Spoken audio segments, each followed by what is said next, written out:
கர்த்தருடைய பரிசுத்த நாமத்துக்கு மகிமை உண்டாவதாக. Praise be to the holy name of the Lord. வெளிப்படுத்தல் 14ஆம் அதிகாரம் முதலாம் வசனத்தை ஒரு விசை நாம் வாசிக்க கேட்கலாம். Let us read book of Revelation chapter 14 verse 1. பின்பு நான் பார்த்தபோது இதோ சீயோன் மலையின் மேல் ஆட்டுக்குட்டியானவரையும் அவரோடே கூட அவருடைய பிதாவின் நாமம் தங்கள் நெற்றிகளில் எழுதப்பட்டிருந்த 144,000 பேரையும் நிற்க கண்டேன். And I looked, and lo, a Lamb stood on the Mount Zion, and with him 144,000, having his father's name written in their foreheads. வெளிப்படுத்தல் 7ஆம் அதிகாரம் 4ஆம் வசனத்தையும் ஒரு விசை வாசிக்கலாம். Let us read book of Revelation chapter 7 verse 4. முத்திரை போடப்பட்டவர்களின் தொகையை சொல்ல கேட்டேன்.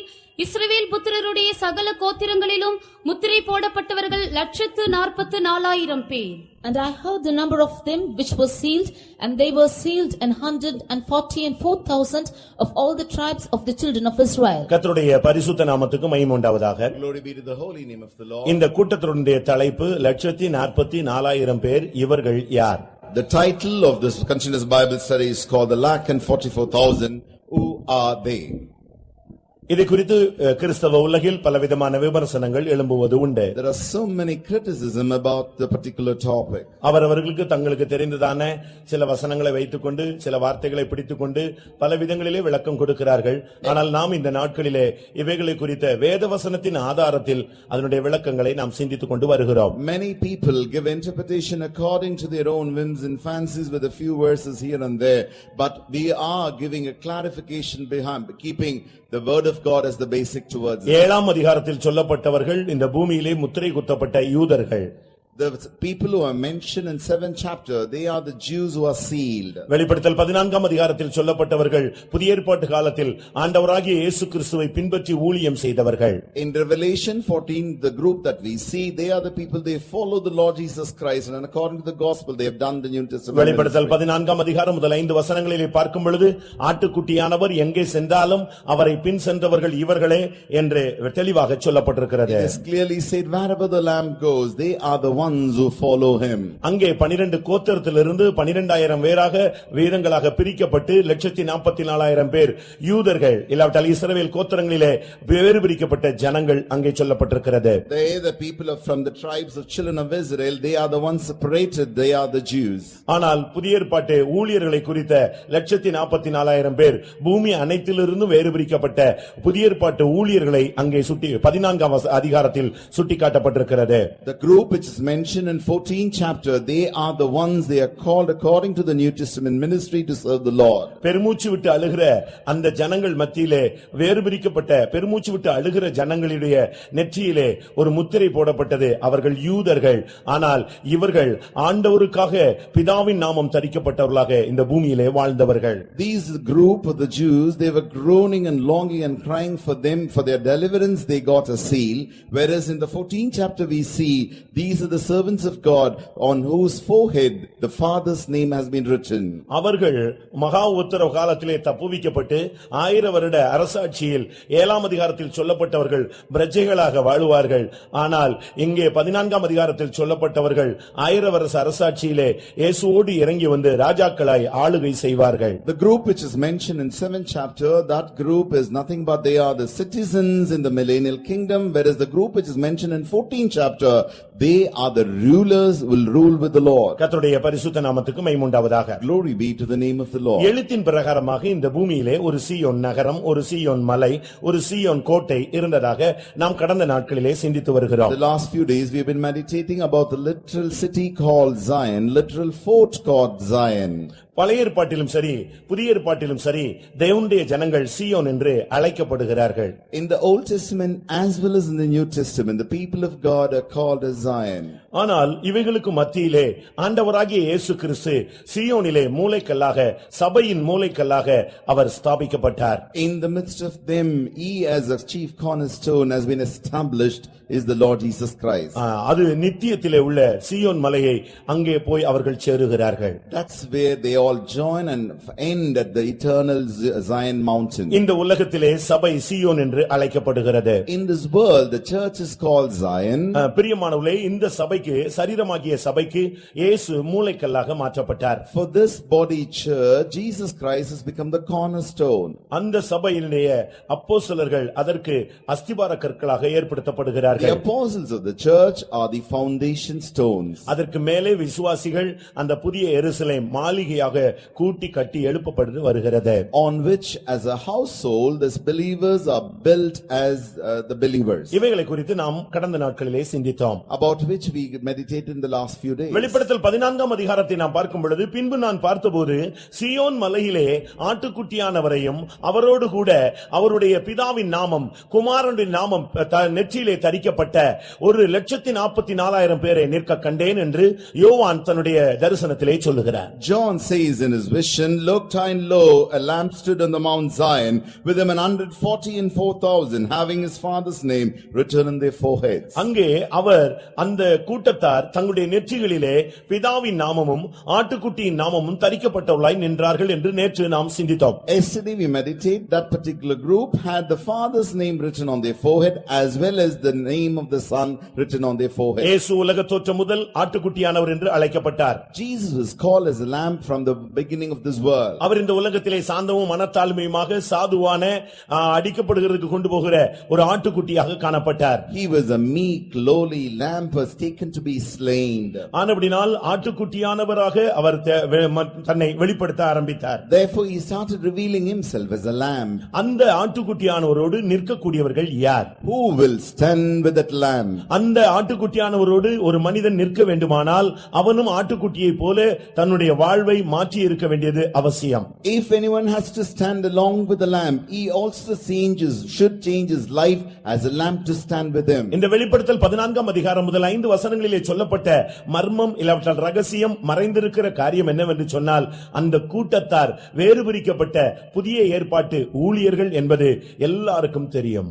In this 14th chapter from verse 1 to 5, the hidden group, the secret group of this group at 144,000, they are the ones, the servants of God according to the New Testament. ஏனென்றால் அவருடைய நெற்றியிலே பிதாவின் நாமம் இருக்கிறது. Because they have the Father's name on their forehead. அதாவது தங்களுடைய வாழ்க்கையிலே பிதாவின் சிந்தையோடு இந்த ஊழியத்தை செய்தவர்கள். In other words, they were the ones who did this ministry with the mind of the Father. மற்றொரு பகுதியிலே ஆட்டுக்குட்டியின் சிந்தை அவர்களுக்குள்ளே இருக்கிறது. In other part, they also had the mind of the lamb. அதாவது ஆட்டுக்குட்டியின் நாமமும் அவர்களுக்கு நெற்றியிலே இருக்கிறது. Even the name of the lamb, they also have it on their forehead. ஆட்டுக்குட்டியினுடைய தன்மை இல்லாவிட்டால் குமாரனுடைய சிந்தை உள்ள ஒரு வாழ்வு இந்த ஊழியர்கள் வாழ்ந்தவர்கள். These servants had the life, had the mind of the son or the life of the son. பிதா அன்புள்ளவர், மன்னிக்கிறவர், மறக்கிறவர், சுமக்குகிறவர், கொடுக்கிறவர், பரிசுத்தம் உள்ளவர். Father is loving, is forgiving, is forgetting, he is giving, is caring, is enduring. கர்த்தருடைய பரிசுத்த நாமத்துக்கு மகிமை உண்டாவதாக. Glory be to the holy name of the Lord. அடுத்து குமாரனுடைய சிந்தை நமக்கு எல்லாருக்கும் தெரியும். We all know the mind of the son. அதையும் நாம் நேற்று இரவு சிந்தித்தோம். Yesterday we considered that. கீழ்ப்படிந்தவர், உண்மையுள்ளவர், பிதாவின் சித்தம் செய்தவர், ஊழியம் செய்கிறவர், சுயமாய் எதையும் செய்யாதவர். He is obedient, faithful, he did the Father's will and he did the ministry, did not do anything of his own. சிலுவையை எடுத்தார், சிலுவையை சுமந்தார், சிலுவையிலே அறையப்பட்டார், சிலுவையை சகித்தார், சிலுவையிலேயே மரித்தார். He took the cross, he was crucified on the cross, he carried the cross, he endured the cross, he died on the cross. கர்த்தருடைய பரிசுத்த நாமத்துக்கு மகிமை உண்டாவதாக. Glory be to the holy name of the Lord. இவர்கள் சீயோன் மலையிலே அந்த குறிக்கப்பட்ட கூட்டத்தார் இயேசுவோடு நிற்க யோவான் தன்னுடைய தரிசனத்திலே கண்டான். John saw in his vision this group was standing on the Mount of Zion with Jesus. அவருடைய நெற்றிகளிலே அப்படிப்பட்ட ஒரு அருமையான நாமம் வரையப்பட்டிருந்தது. A beloved beautiful name has been written on their forehead. அவர்கள் எல்லாரும் ஒன்றாக ஒரே நபர் போல அந்த இடத்திலே இயேசுவோடு நின்றார்கள். They all stood with Jesus as a single man, as one. கிறிஸ்தவ வாழ்வின் அடித்தளமே ஒன்றாக்கப்படுதல். The basics of the life of Christianity is to become one. ஏற்றத்தாழ்வுகள் இல்லாத ஒரு சமுதாயத்தை உருவாக்கவே இயேசு கிறிஸ்து இந்த பூமியிலே வந்தார். Jesus Christ came down to this earth in order to create a society which doesn't have up and low. ஆனால் இயேசு கிறிஸ்துவை அறிகிறவர்கள் ஏற்றத்தாழ்வுகளை உண்டு பண்ணிக் கொண்டு வருகிறார்கள். But the people who are trying to know about Jesus, they are creating differences between the up and the down. இந்த ஆட்டுக்குட்டியானவரை சீயோன் மலையிலே பார்த்து அவரோடு கூட ஒரு கூட்டத்தையும் பார்த்து அவன் அந்த தரிசனத்திலே லயித்துக் கொண்டு இருந்த பொழுது, when he saw in this vision this lamb, he was on the Mount Zion. அந்த தரிசனத்தை பார்த்து அவன் அதிசயப்பட்டுக் கொண்டிருந்த பொழுது, When he was wondering by looking at that vision, திடீரென்று ஒரு பெருவெள்ள இரைச்சலான ஒரு சத்தம் கேட்டது. suddenly he heard a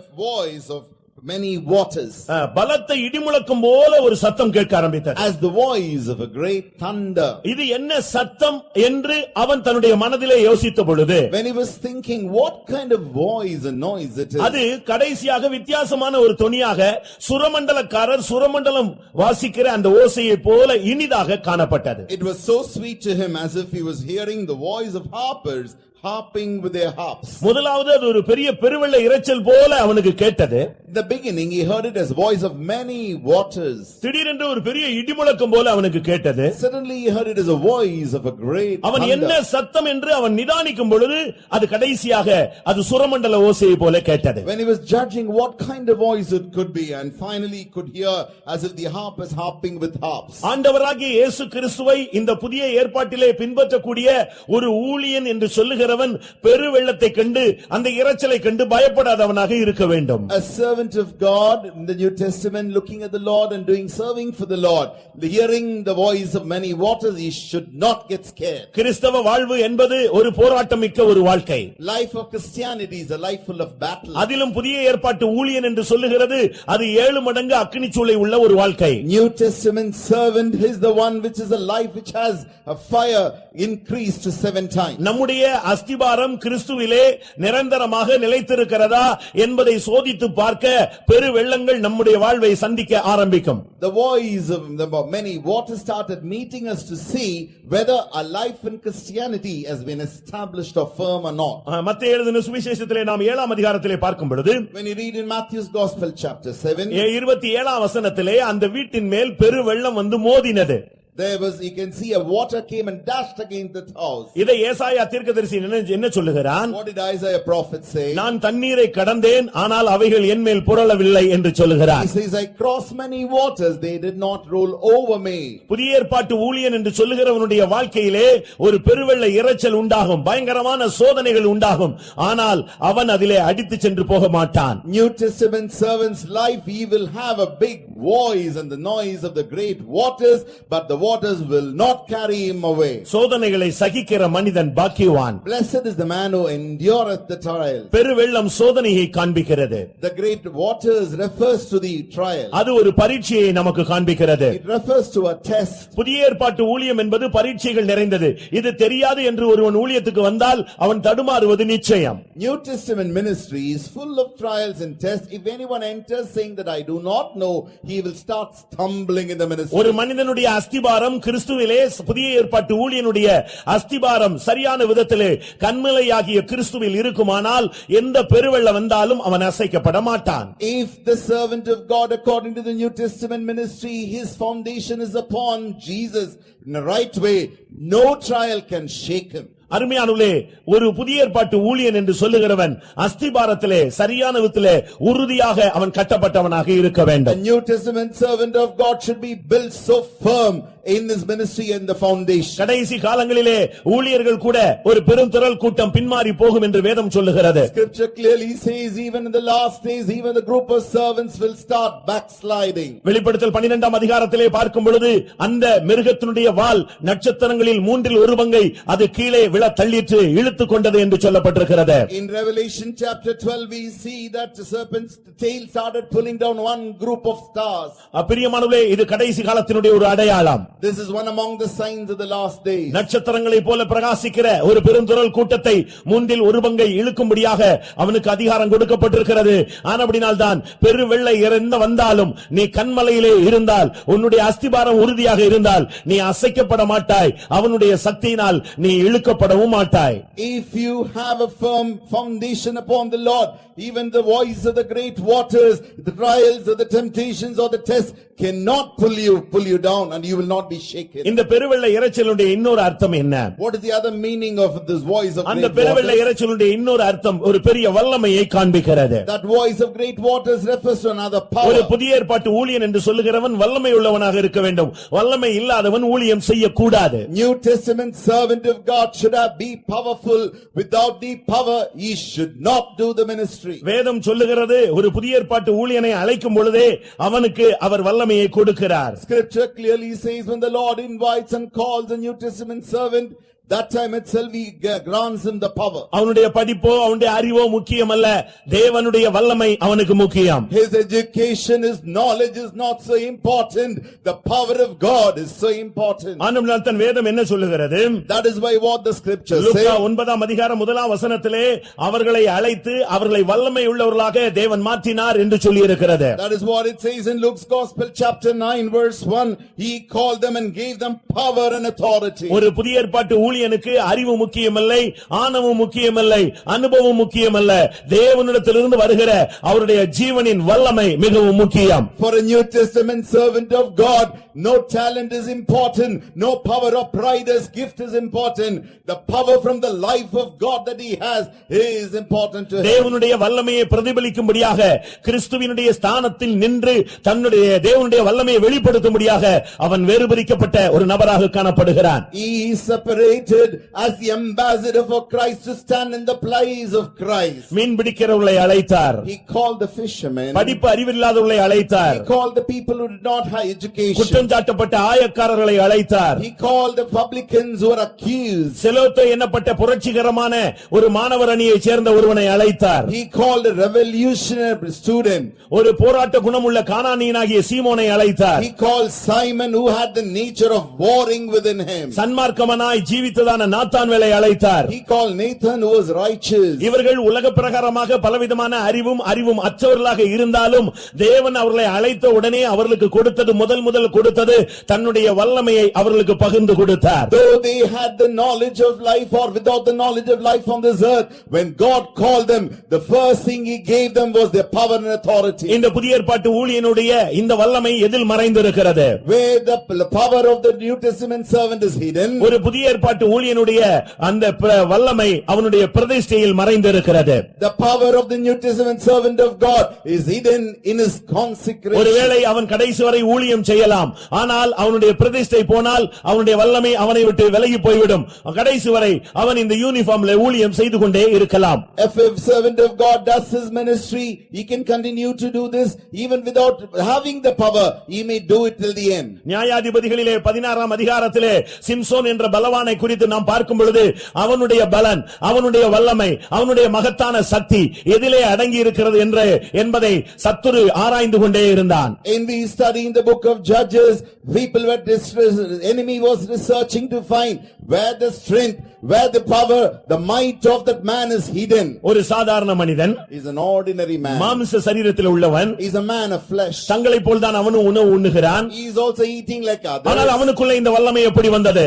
How this power came into him. அந்த சத்துரு கேட்கிறாள், உன்னுடைய மகாபலன் எதினால் உண்டாயினது என்பதை எனக்கு சொல்லு என்று கேட்கிறாள். That enemy was asking, where did you get from? Where do you get this great strength? அருமையான தேவனுடைய பிள்ளையே, Beloved child of God, உனக்குள்ள இருக்கிற தேவனுடைய வல்லமை என்பது உன்னுடைய பிரதிஷ்டையில் மறைந்திருக்கிறது. the power of God in you is hidden in your consecration. ஒரு கிறிஸ்தவனுக்கு ஒரு பொதுவான பிரதிஷ்டை இருக்கிறது. A Christian has a common consecration. ஒரு புதிய ஏற்பாட்டு ஊழியனுக்கு ஒரு பொதுவான பிரதிஷ்டை இருக்கிறது. For a New Testament servant there is a common consecration. ஆனால் ஒரு புதிய ஏற்பாட்டு ஊழியனுக்கு தனிப்பட்ட பிரதிஷ்டையும் இருக்கிறது. For the New Testament same servant he has to have a personal consecration as well. நியாயாதிபதிகள் 16:17 அவன் சொல்லுகிறான், என்னுடைய பிரதிஷ்டை போனால் நான் பலட்சியமாகி மற்ற மனுஷரை போல சாதாரண மனிதனாய் மாறிவிடுவேன் என்று தன்னுடைய பலத்தினுடைய மகாபெரும் ரகசியத்தை ஒரு பெண்ணிடத்திலே சொல்லி அதை இழந்து போனான். He reveals in book of Judges chapter 16 verse 17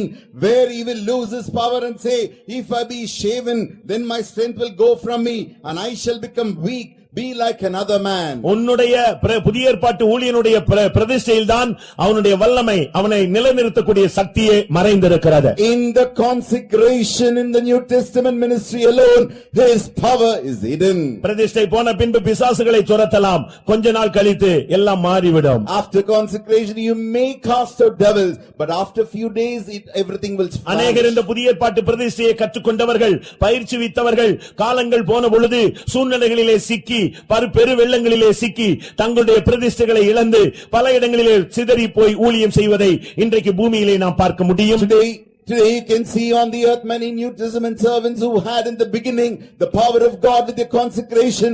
They did lots of ministry. Even after they lost their consecration, even here and there, they got shattered and scattered everywhere. அருமையானவர்களே, வேத வசனங்களை நாம் ஆராய்ந்து பார்க்கும் பொழுது, Beloved, when you research the word of God, பழைய ஏற்பாட்டிலே ஆரோனுக்கு அல்லாவிட்டால் ஆரோனுடைய சந்ததிக்கு கர்த்தர் ஒரு சில பிரதிஷ்டைகளை கொடுத்திருந்தார். God commanded some consecration for Aaron and his children. அந்த பிரதிஷ்டையை அவர்கள் சரிவர பராமரிக்காதபடியினால் அந்த ஊழியம் தோற்று போய்விட்டது. Because they did not take care of that consecration very well, they lost, the ministry was taken away. லேவியராகமம் 21ஆம் அதிகாரம் 12ஆம் வசனத்திலே ஒரு ஆசாரியன் தன் தாய் தகப்பன் மரித்து போனால் போகக்கூடாது, பிரேதத்தினால் தீட்டுப்படக்கூடாது என்பது அவனுக்கு ஒரு பிரமாணமாக இருந்தது. There was a law given to him according to Leviticus chapter 21 verse 12. If anybody's body is dead, he should not go or touch the body. அவன் பழைய ஏற்பாட்டு காலத்தில் உள்ளவன் தான், குடும்ப ஊழியம் தான், ஆரோனுடைய முறைமைதான், பலிகளும் காணிக்கைகளும் தான் அதனுடைய பிரமாணம். ஆனாலும் கூட அதற்கு தேவன் வைத்திருந்த பிரதிஷ்டை, அவன் தாய் தகப்பன் மரித்தால் போகக்கூடாது, அந்த பிரேதத்தினால் தன்னை தீட்டுப்படுத்தக் கூடாது. It is a Old Testament ministry, order of Aaron. He had sacrifices and offerings, yet all that he had for him, it was appointed by God. But God himself gave him a law saying, even his own mother or father died, he has no right to go there, not even touch the dead body. பிரேதங்களினால் தன்னை தீட்டுப்படுத்திக் கொள்ளக் கூடாது. He should not defile himself with the dead பிரேதம் body. இருக்கிற இடத்துல இவன் நிற்க கூடாது. He should not stand where the dead bodies are. ஆனால் லேவியராகமத்திலே நாம் பார்க்கும் பொழுது, When you look at in Leviticus, அவனுடைய பிள்ளைகள் தேவ சந்நிதியிலே செத்தார்கள். அவன் அப்படியே பிரமித்து போய் அந்த பிரேத தண்டை அப்படியே நின்று போய்விட்டான். his children, they died in the presence, and immediately he got wondered and shocked and stood there. அவனுக்கு அன்றைக்கு அந்த பலிப்பொருளை அவன் எடுக்காமல் விட்டுவிட்டான். அது சாம்பலாய் போய்விட்டது. That day he did not took that sacrifice, and it has become ashes. அந்த பிரமாணத்தை அவன் உடைத்து விட்டான். அந்த பிரமாணம் தோற்று போக ஆரம்பித்தது. He broke the law. That law started failing. உபாகமம் 33ஆம் அதிகாரம் 9ஆம் வசனத்திலே லேவிக்கு இல்லாவிட்டால் ஊரீம் தும்மீம் உள்ளவனுக்கு கொடுக்கப்பட்ட பிரதிஷ்டை என்ன? What is that given for the consecration in according to Deuteronomy chapter 33 verse 9? தன் தகப்பனுக்கும் தன் தாய்க்கும் நான் உங்களை பாரேன் என்று அவன் சொல்ல வேண்டும். He should tell the father and mother, I will not see you. அவன் தன் சகோதரரை அங்கீகரிக்க கூடாது. He should not acknowledge his brethren. அவன் தன்னுடைய பிள்ளைகளை அறியாமல் இருக்க வேண்டும். He should not know not his children. இதுதான் பழைய ஏற்பாட்டிலே ஒரு ஊழியனுக்கு கொடுக்கப்பட்ட பிரதிஷ்டை. This is the consecration given to a servant of God in the Old Testament. தன் தகப்பனுக்கும் தாய்க்கும் நான் உங்களை பாரேன், தன் சகோதரன் சொல்லை அங்கீகரியாமல் தன் பிள்ளைகளை அறியாமல் இருக்கிறவன் வசமாய் ஊரீம் தும்மீம் என்கிற ஊழியம் கொடுக்கப்பட்டது. The ministry of Urim and Thummim was given unto the man who said, father unto his mother, I have not seen them, neither did he acknowledge his brethren, nor knew his own children. கர்த்தருடைய பரிசுத்த நாமத்துக்கு மகிமை உண்டாவதாக. Glory be to the holy name of the Lord. உபாகமம் 10ஆம் அதிகாரத்தை 9ஆம் வசனத்தை நாம் பார்க்கும் பொழுது, When you come to Deuteronomy chapter 10 verse 9, அவனுக்கு இந்த உலகத்திலே எந்த பங்கும் பாத்திரமும் இந்த சொத்தும் சுகமும் அவனுக்கு லேவியனுக்கு கிடையாது. Levi has no part nor inheritance with his brethren, no inheritances. கர்த்தர் அவனுக்கு சொன்னபடி கர்த்தரே அவனுக்கு சுதந்திர வீதமாய் இருப்பார். As the Lord promised unto him, the Lord himself is his own inheritance. பிரியமானவர்களே, பழைய ஏற்பாட்டு ஊழியத்திலேயே இவ்வளவு பிரதிஷ்டைகளை தேவன் வைத்திருந்தார். Beloved, even in the Old Testament ministry itself, God has kept so many consecrations. ஆனால் அவர்கள் இந்த பிரதிஷ்டையை இழந்தார்கள். அவர்கள் இந்த ஊழியத்தை சரிவர செய்ய முடியவில்லை. ஏனென்றால் ஆசாரியனே பாவியாக இருக்கிறான். அவனுடைய பாவத்தை நிவர்த்தி செய்ய அவன் ஒரு கட்டத்திலே அவன் பரிசுத்த ஸ்தலத்துக்குள் பிரவேசிக்க வேண்டியது இருக்கிறது. Because the Old Testament ministry, it was a so failure, their laws were broken. Even the Levi himself committed sin. In order to cleanse his own sin, he himself has to offer the sin offering. பழைய ஏற்பாட்டு பிரமாணங்கள் மனிதனை பூர்ணப்படுத்தவில்லை. ஆனபடியால் புதிய ஏற்பாட்டிலே மெல்கிசேதேக்கின் முறைமையின்படி உள்ள ஊழியத்தை கொண்டு வந்து இயேசு மனிதனை பூர்ணமாக்கும்படியாக சித்தம் கொண்டார். Old Testament ministry could not perfect man. Therefore Jesus had a will through the New Testament ministry. He wanted to perfect through the man. எபிரேயர் நிருபத்திலே 5ஆம் அதிகாரத்திலே அவர் பேசும் பொழுது, பவுல் பேசும் பொழுது, when Paul was talking in book of Hebrews chapter 5, அங்கே அவர் குமாரனை இருந்தும் பட்ட பாடுகளினாலே கீழ்ப்படுதலை கற்றுக்கொண்ட பின்பு தான் பூர்ணராகி மறுபடி தன்னை பின்பற்றுகிறவர்கள் பூர்ணராகும்படியாக அவர் தன்னுடைய செயலை நடப்பித்தார். Though he were a son, yet he learned obedience by the things which he suffered. Being made perfect, he became the author and the eternal salvation. அருமையானவர்களே, இந்த புதிய ஏற்பாட்டு ஊழியர்களுடைய வாழ்க்கையினுடைய முதல் தன்மையே அவர்களுக்கு வல்லமை வேண்டும். வல்லமை அவருடைய தனிப்பட்ட ஆண்டவருடைய அழைப்பில் உள்ள பிரதிஷ்டையிலே இருக்கிறது. Beloved, the first feature for the New Testament servant of God, he needs the power. That power depends upon the consecration that he makes. லூக்கா எழுதின சுவிசேஷம் 14ஆம் அதிகாரம் 26ஆம் வசனத்தை அவர்களுடைய முதல் பிரதிஷ்டை சொல்லப்பட்டிருக்கிறது. In Luke's Gospel chapter 14 verse 26, their first consecration has been referred. யாதொருவன் என்னிடத்தில் வந்து Any man shall come unto தன் me. தகப்பனையும் தாயையும் மனைவியையும் பிள்ளைகளையும் சகோதரரையும் சகோதரிகளையும் ஏன் தன் ஜீவனையும் வெறுக்காவிட்டால் எனக்கு அவன் சீசனாய் இருக்க மாட்டான். If any man come to me and hate not his father, mother, wife, children, brother and sisters, his own life also, he cannot be my disciple. அருமையானவர்களே, இது ஒரு புதிய ஏற்பாட்டு ஊழியனுடைய அடிப்படை பிரதிஷ்டை. Beloved, this is the basic consecration of a New Testament servant. ஒருவேளை இந்த ஊழியத்துக்கு அவன் விவாகம் செய்யாமல் வரலாம், இல்லாவிட்டால் விவாகம் செய்து விட்டு வரலாம். Perhaps he may come into this ministry without getting married or after marriage. ஒருவேளை பேதுருவை போல வரலாம், இல்லாவிட்டால் பவுலை போல வரலாம். He may enter into the ministry like Peter or like St. Paul. பேதுரு விவாகமாகி வாழ்ந்து கொண்டிருந்த பொழுது இயேசு அப்போஸ்தல ஊழியத்திற்கு அவரை அழைத்தார். பவுல் விவாகமாகிறதுக்கு முன்பாகவே இயேசு அவரை அழைத்தார். Peter, when he already got married and he was performing his family life, that's when Jesus called him for the ministry.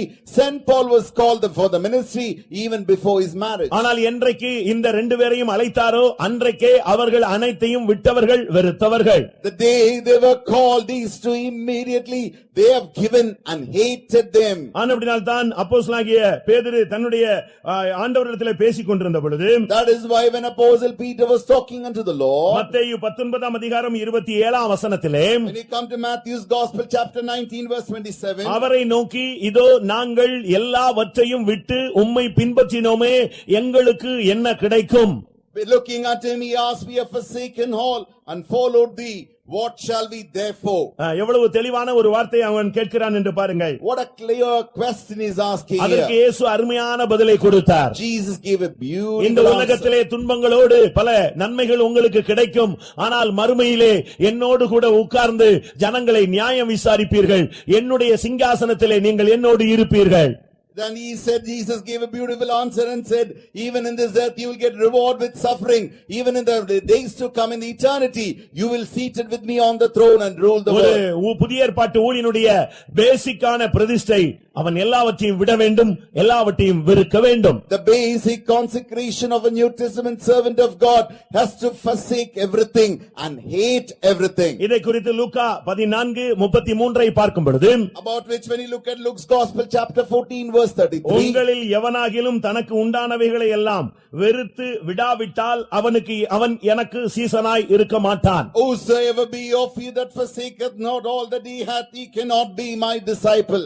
இயேசு கிறிஸ்து சொல்லுகிறார், ஒன்று வெறுப்பது, மற்றொன்று அதை விட்டு விடுவது. Jesus says one thing is forsaking, the other one is hating. கர்த்தருடைய பரிசுத்த நாமத்துக்கு மகிமை உண்டாவதாக. Glory be to the name of the Lord. இந்த உலகத்திலே தாய் இருக்கலாம், தகப்பன் இருக்கலாம், இந்த உலகத்திலே பலவிதமான மேன்மைகள் நமக்கு இருக்கலாம். You may have father in the world, mother in the world, and so many greatness in the world. எல்லாத்தையும் விட்டுட்டு வரணுமா, அவங்களெல்லாம் நடுத்தெருவுல விட்டு வரணுமா என்கிற கேள்விகள் நமக்குள்ளே எழலாம். Immediately the question arises, should we give up everyone and everything and come for the ministry? உன்னை அழைத்தவர் அவர்களை பராமரிக்க மாட்டாராம். The person who called you, will he not take care of them? இஸ்ரவேலை காக்கிறவர் உறங்குவதில்லை தூங்குவதில்லை என்று அவருடைய பார்வையிலே அவர்கள் இல்லாமல் போய்விடுவார்களாம். He that keepeth the Israel neither will sleep nor he slumber, will he leave them like that? Pastor பால் அவர்கள் இந்த ஊழியத்தை தொடர்ந்து செய்து கொண்டிருந்த பொழுது, When Pastor Paul was performing this ministry, ஒரு செய்தி கிடைத்தது, அவருடைய தகப்பனார் மரண தருவாயில் இருக்கிறார் என்று. he had a message, his father was in a dying bed. Our ரட்சிக்கப்படவில்லை. He was not saved. அவர் ஒரு இந்து பூஜாரியாக இருந்தார். His father was a Hindu ஆனால் priest. அவருடைய மகனோ இந்த சபையினுடைய ஸ்தாபகராக இருக்கிறார். His son was the founder of this church. ஆனால் என்ன செய்வது? To do what to do? இந்த ஊழியம் என்பது பிரதிஷ்டையுள்ள ஊழியம். This ministry is a consecrated ministry. ஒருவேளை அந்த வியாதி படுக்கையிலே மரண தருவையிலே தான் போய் தகப்பனுக்கு ஒருவேளை சுவிசேஷம் சொன்னால் அவர் ரட்சிக்கப்படலாம், ஏதாவது ஒரு காரியம் சம்பவிக்கலாம். Perhaps at this moment of dying bed, in the last moment of the life of the father, if he goes and tells the gospel, he may get saved. ஆனால் இந்த பிரதிஷ்டை அதற்கு ஒத்துக்கொள்ளவில்லை. But this consecration did not accept it. அவர் தன்னுடைய ஊழியத்தில் அவர் மூழ்கி விட்டார். Therefore he was immersed in his own ministry. என்ன நடந்தது? What happened? அந்த வியாதி படுக்கையிலே கிடந்த பொழுது அந்த தகப்பனுக்கு சிலுவை தரிசனம் கிடைத்ததாம். In that sick bed, the father himself had a vision of cross. Our ரட்சிக்கப்பட்டார். He was saved. அவர் மரணத்திலிருந்து தப்புவிக்கப்பட்டார். He was escaped from death. அதை குறித்து பாஸ்டர் பால் என்ன சொல்லுகிறார்? About which what Pastor Paul says. ஒருவேளை நான் போய் இருந்தால் மாம்ச பிரகாரமாக எதையாவது சொல்லி இருப்பேன், சுவிசேஷத்தை சொல்லி இருப்பேன். அவர் அதை கேட்பாரோ கேட்க மாட்டாரோ, ரட்சிக்கப்பட்டிருப்பாரோ ரட்சிக்கப்பட்டிருக்க மாட்டாரோ. ஆனால் நான் இல்லாத அந்த ஸ்தானத்தில் தேவன் அந்த ஸ்தானத்தை எடுத்துக்கொண்டு செயல்படுத்தி அவரை நித்திய ஜீவனுக்கு பங்காளியாய் மாற்றிவிட்டார் என்று சொன்னார். Immediately he said, if I had gone directly and told him in a fleshy way, he may have accepted the gospel or he may not have accepted the gospel. But in my place, the Lord himself had gone. Therefore he accepted the life of God. ஒரு புதிய ஏற்பாட்டு ஊழியன் என்று சொல்லுகிறவன் எல்லாவற்றையும் விட்டவன், எல்லாவற்றையும் வெறுத்தவன், அதை மறந்தவன். A New Testament servant of God is the one he has hated everything, forsaken everything, no not anything. இரண்டாம் கொரிந்தியர் 5ஆம் அதிகாரம் 16ஆம் வசனத்தை பார்க்கும் பொழுது, When you come to 2 Corinthians chapter 16 verse 6. 5ஆம் அதிகாரம் 16ஆம் வசனத்தை பார்க்கும் பொழுது, You come to 2 Corinthians chapter 5 verse 16. அங்கே பவுல் சொல்லுகிறார், நான் மாம்சத்தின்படி யாரையும் அறிய மாட்டோம். There St. Paul clearly says, I know no man after the flesh. இனி ஒருபோதும் அவரை மாம்சத்தின்படி அறியோம். Though we have known anyone through the flesh. மாம்சத்தின்படி இந்த உலகத்தில் உள்ள மனிதர்களை, பெண்களை, ஆண்களை அறிகிறவர்கள் புதிய ஏற்பாட்டு ஊழியம் செய்ய இயலாது. In a carnal way, if anyone knows the women nor the men, it is not possible for them to perform the New Testament ministry. எபிரேயர் 7ஆம் அதிகாரம் 3ஆம் வசனத்தின்படி பார்க்கும் பொழுது, When you come according to Hebrews chapter 7 verse 3. இந்த புதிய ஏற்பாட்டு ஊழியன் என்பவன் தாயும் தகப்பனும் இல்லாதவன், வம்ச வரலாறு இல்லாதவன். அவன்தான் மெல்கிசேதேக்கின் முறைமையின்படி இந்த புதிய ஏற்பாட்டில் ஊழியம் செய்யக்கூடியவன். The New Testament servant is the one without father, without mother, without descent. He was the one who does the ministry in the order of Melchizedek. பலர் பல விதங்களிலே பல சபை கோட்பாடுகளின்படி, தலைவர்களின்படி, அவர்களுடைய வேத வசன அறிவின்படி இந்த ஊழியத்தை செய்யலாம். ஆனால் புதிய ஏற்பாட்டு ஊழியம் என்பது மெல்கிசேதேக்கின் முறைமையின்படி அமைய வேண்டும் என்பது தேவனுடைய மனதிலே இருந்த ஒரு திட்டம். Many can do their ministry according to the whims and the fancies of the leaders and the knowledge that they have in their own mind. But the New Testament ministry, it is the will of God.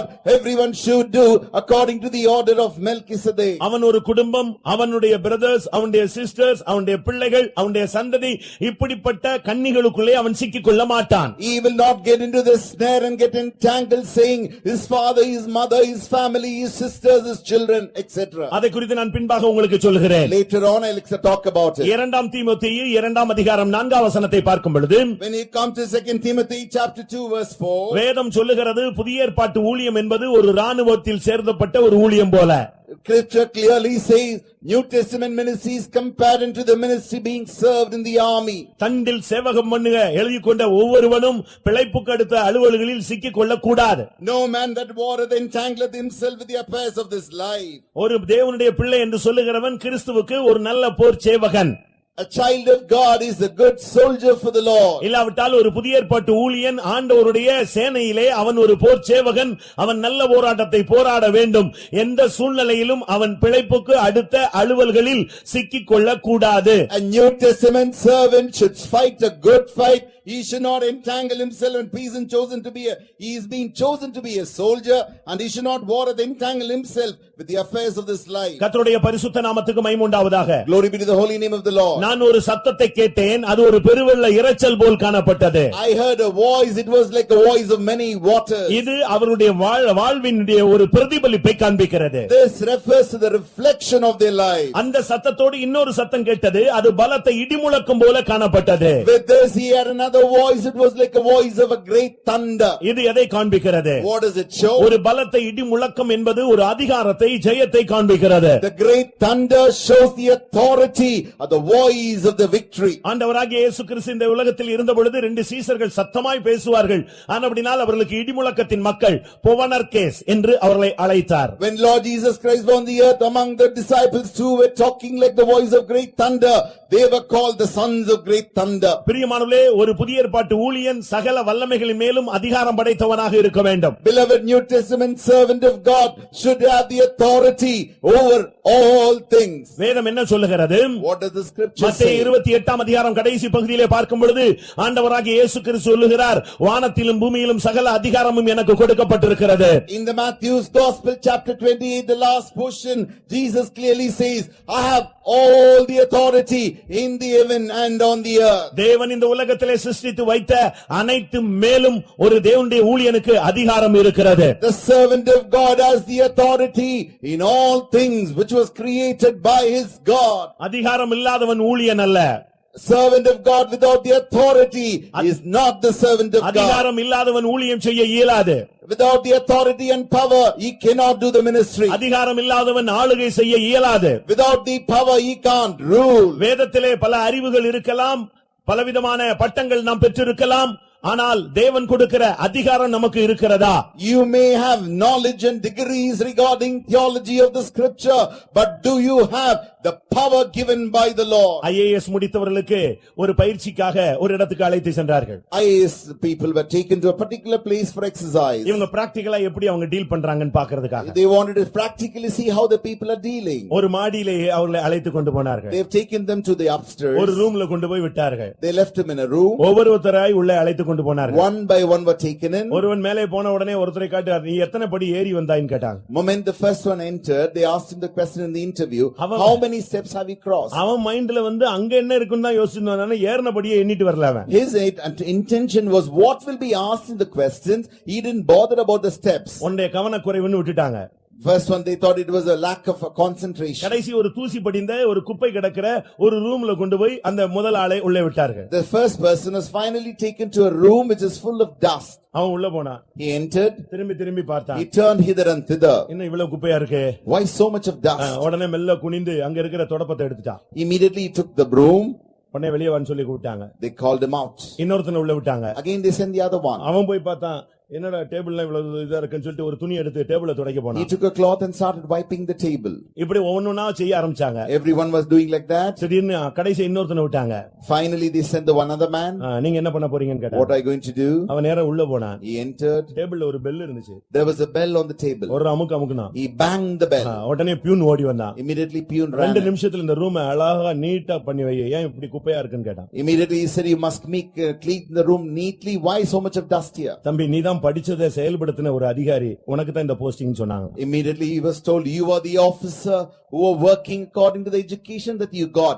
You are appointed. வேதத்துல உள்ள எல்லா வசனங்களையும் நீ படித்து வைத்திருக்கலாம், ஆனால் வேதத்திலே சொல்லப்பட்ட அதிகாரம் உனக்கு தேவை. You might have studied all the verses in the scripture, but you must have the power of the scripture. ரோமருக்கு எழுதின நிருபம் 6ஆம் அதிகாரம் 14ஆம் வசனத்திலே ஒரு புதிய ஏற்பாட்டு ஊழியனுக்கு பாவத்தின் மேல் முதலாவது ஒரு அதிகாரம் இருக்க வேண்டும். In the epistle to Romans chapter 6:14, the servant of God, firstly he must have the authority, the power over sin. கிருபைக்கு கீழ்ப்பட்டிருக்கிறபடினால் பாவம் அவனை மேற்கொள்ள மாட்டாதே. Because he obeyed unto the grace, the sin shall not overcome him. இரண்டாவதாக பிலிப்பியர் 3ஆம் அதிகாரம் 7ஆம் வசனத்தின்படி உலகத்தின் மேலே அவனுக்கு ஒரு அதிகாரம் இருக்க வேண்டும். According to Philippians 3:7, he has to have the power over the world. இந்த உலகத்தில் உள்ள எல்லாவற்றையும் குப்பையாக நஷ்டம் என்று விட்டுவிடக்கூடிய ஒரு சிந்தை, உலகமே எனக்கு வேண்டாம், உலகத்தின் ஆசை இச்சைகள் வேண்டாம் என்று உதறி தள்ளக்கூடிய ஒரு தன்மை, எல்லாவற்றையும் நஷ்டம் என்று எண்ணக்கூடிய ஒரு வாழ்க்கை.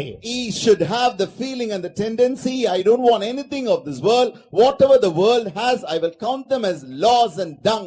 பாவம் அவனை மேற்கொள்ள கூடாது. The sin should not overcome him. உலகத்திலே போய் அவன் மூழ்கி விடக்கூடாது. உலகத்தின் மேன்மைகள் எல்லாம் அவனுக்கு குப்பை, நஷ்டம் என்று அவன் விட்டுவிடக்கூடியவன். He should not get himself into the world. The things of this world are nothing but dung should be for him. மத்தேயு 10ஆம் அதிகாரம் 1ஆம் வசனத்தின்படி பார்க்கும் பொழுது, According to Matthew's Gospel chapter 10 verse 1, ஒரு புதிய ஏற்பாட்டு ஊழியன் பிசாசுகளை துரத்த அதிகாரத்தை தேவன் அவனுக்கு கொடுக்கிறார். a servant of God gets the power to cast out the devil by God. ஒரு தேவனுடைய பிள்ளை பிசாசுகளை துரத்த வேண்டும், அவைகளின் மேல் அவனுக்கு ஒரு அதிகாரம் இருக்கிறது. Child of God should cast out the devil, and for on them he has a power. கர்த்தருடைய பரிசுத்த நாமத்துக்கு மகிமை உண்டாவதாக. Glory be to the holy name of the Lord. ரோமருக்கு எழுதின நிருபம் 8ஆம் அதிகாரம் 12ஆம் வசனத்தின்படி பார்க்கும் பொழுது, According to Romans 8:12, மாம்சத்தின் மேல் அவனுக்கு ஒரு அதிகாரம் இருக்கிறது, மாம்சத்தின்படி ஜீவிக்கிறதற்கு செய்வதற்கு அவன் மாம்சத்துக்கு கடனாளி அல்ல.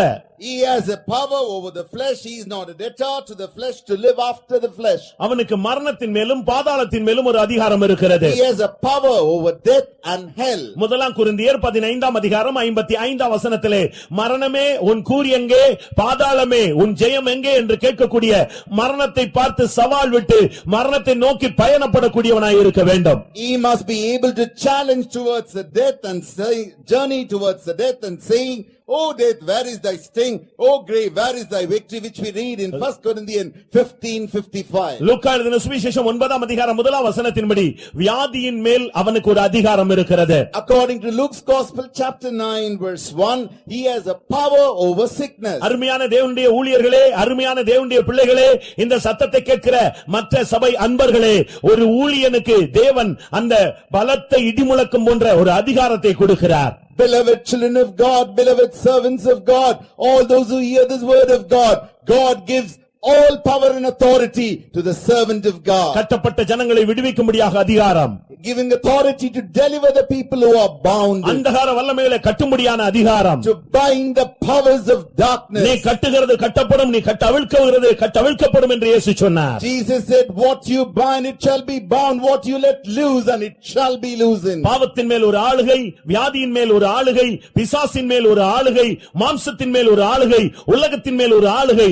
இவன் தான் புதிய ஏற்பாட்டு ஊழியன். இவன் தான் சீயோன் மலையிலே அவரோடு கூட நிற்கிற 144,000 பேரில் ஒருவன். He has the power and authority over the sin, over the flesh, over the world, over the enemy, over the devil, and he is the one who stand with the Lamb on the Mount Zion. இந்த வல்லமை, இந்த அதிகாரம், இந்த சத்தத்தை கேட்ட உடனே அவன் யோசித்தானாம், இது என்ன சத்தம் அப்படி என்று அவன் சிந்திக்க ஆரம்பித்த பொழுது அது ஒரு சுரமண்டலக்காரனுடைய ஓசையை போல கேட்டது. When he heard this voice of great waters, he started thinking what kind of voice it is. That is where he heard. It was the harpers harping that harps. அது என்ன? What is it? பலத்த இடிமுழக்கம் எப்படி சுரமண்டலமாக மாறும்? How a voice of a great thunder can become the harping voice. ஒரு பெருவெள்ள இரைச்சல் எப்படி சுரமண்டல ஓசையாக மாறும்? How voice of great waters can become the harp of the harpers. ஒரு பகுதியிலே வல்லமையும் அதிகாரமும் இருக்கிறது, மற்றொரு பகுதியிலே ஒரு ஜெப வாழ்க்கையை அது காண்பிக்கிறது. And one side it shows the power, the other side it shows the life of prayer. ஒரு தேவனுடைய ஊழியக்காரனுடைய ஒரு சரியான வல்லமை என்று சொன்னால் அது அவனுடைய ஜெபத்தில் மறைந்திருக்கிறது. A servant of God's true right power is hidden in his prayer. அதனால தான் அப்போஸ்தலர்கள் சொல்லும் பொழுது நாங்கள் ஜெபம் பண்ணுவதிலே உறுதியாய் தரித்திருப்போம் என்று சொன்னார்கள். That is why apostles clearly said we stand firm in prayer. இந்த சுரமண்டலம் வாசித்தால் பழைய ஏற்பாட்டிலே நாம் பார்க்கும் பொழுது கர்த்தருடைய கரம் இறங்கினதாக நாம் பார்க்கலாம். In the Old Testament when the harps were harping, we can see the hand of the Lord started descending. இந்த சுரமண்டலத்தை தியானத்தோடு வாசித்தால் எல்லாரும் அப்படியே மெய் மறந்து மயங்கி தங்களுடைய வாழ்வின் சோகத்தை மறந்து விடுவார்கள். When you really meditate and play the harps, people will forget their sorrow and grief. இந்த சுரமண்டலத்தை சரியான விதத்திலே வாசித்தால் பிசாசு பிடித்தவன் கூட அந்த வியாதி, அந்த ஆவி நீங்கி ஆறுதல் அடைவான். If you harp the harpers in a right way, even the evil possessed, the evil will depart from him. அருமையான தேவனுடைய பிள்ளையே, Beloved child of புதிய God, ஏற்பாட்டு ஊழியனுடைய அந்த சத்தத்திலே மறைந்திருக்கிற தன்மை சுரமண்டல ஓசை.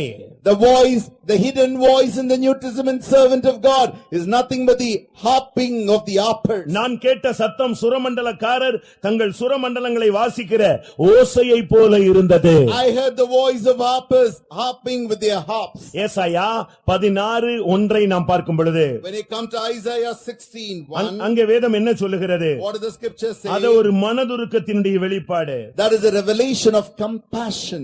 வேதம் அழகாக சொல்லுகிறது. Scripture clearly says, ஒரு தேவனுடைய பிள்ளை என்று சொல்லுகிறவன் a child of God. அவனுடைய வாழ்க்கையிலே ஏசாயா 16:11 பார்க்கும் பொழுது When you look at Isaiah 16:11, என் உள்ளம் சுரமண்டலத்தை போல தொனிக்கிறது. my bowl shall sound like a harp. அவனுடைய உள்ளத்திலே ஒரு மனதுருக்கத்தின் ஒரு பெரிய வேதனையின் சத்தம் சுரமண்டலம் போல வெளியே வந்ததாம். The inward sound of the grief is coming out like a harping voice. ஒரு தேவனுடைய ஊழியக்காரன் என்று சொல்லுகிறவன் மனதுருக்கம் உள்ளவனாக இருக்க வேண்டும். The servant of God in the New Testament, he must have compassion. ஜனங்கள் வேதனைப்படுகிறதை கண்டு அவர் மனதுருகினார். Looking at the people suffering, he had compassion on them. மேய்ப்பன் இல்லாத ஆடுகள் போல் ஜனங்கள் திரிகிறதை கண்டு இயேசு மனதுருகினார். When he saw the people are going like with flock without the shepherd, Jesus had compassion on them. ஒரு தேவனுடைய பிள்ளை, ஒரு புதிய ஏற்பாட்டு ஊழியன் மனதுருக்கம் உள்ளவனாக இருக்க வேண்டும். Child of God, a servant of the New Testament should have compassion. ஒரு மனிதனை பார்த்த உடனே, Looking at a person, அவனுடைய வேதனையை பார்த்த உடனே, looking at the pain, அவனுடைய சஞ்சலத்தை பார்த்த உடனே, looking at his அவனுடைய tormentation, கண்ணீரை பார்த்த உடனே, looking at his snares, உடனே அதே தன்மை தனக்கு உள்ளது போல ஒரு மனதுருகி போராடக்கூடியவனாய் ஒரு ஊழியன் இருக்க வேண்டும். a servant immediately have compassion on him, feel as if all theirs are his. அதுதான் சுரமண்டல ஓசை. That is the voice of the harp. ஒரு மனிதன் எவ்வளவு, அந்த ஊழியன் எவ்வளவு வல்லமையும் அதிகாரமுடையவனாக இருந்தாலும், எவ்வளவு சோதனைகளை சகிக்கிறவனாக இருந்தாலும், அவனுக்கு ஒரு மனதுருக்கத்தின் ஆவி பிதாவின் தேவனிடத்திலிருந்து வர வேண்டும். If a servant of God, he might have all powers and authority, and he might have all that power, still he must have the compassion from God in him. இரக்கமும் உருக்கமும் மனதுருக்கமும் உள்ள தேவனை நாம் ஆராதித்துக் We கொண்டிருக்கிறோம். are worshipping God who is merciful, gracious, and have compassion. அருமையானவர்களே, புதிய ஏற்பாட்டு ஊழியர்களுடைய ஒரு மிகப்பெரிய தன்மை மனதுருக்கத்தின் ஆவி. The feature of the New Testament servant, the greatness is the spirit of compassion. ஒரு பிரபல போதகரிடத்தில் கேட்டார்கள், யார் வந்து ஜெபிக்க வந்தாலும் அழுது விடுகிறீர்களே, அது எப்படி என்று கேட்டார்கள். People asked a popular preacher and said, whomsoever come to pray, you started crying, how it is?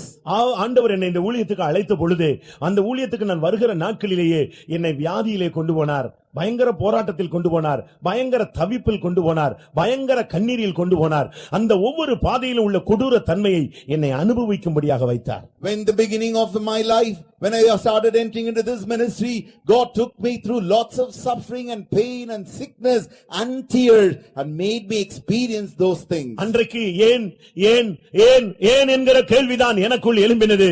ஆனால் இன்றைக்கு தான் ஒவ்வொரு மனிதர்களும் வேதனையோடு வரும்பொழுது, அன்றைக்கு நான் பட்ட கஷ்டம் இவனும் படுகிறானே என்று எனக்கு ஒரு மனதுருக்கத்தின் ஆவியை தேவன் தந்திருக்கிறார். Those days I had a question, why?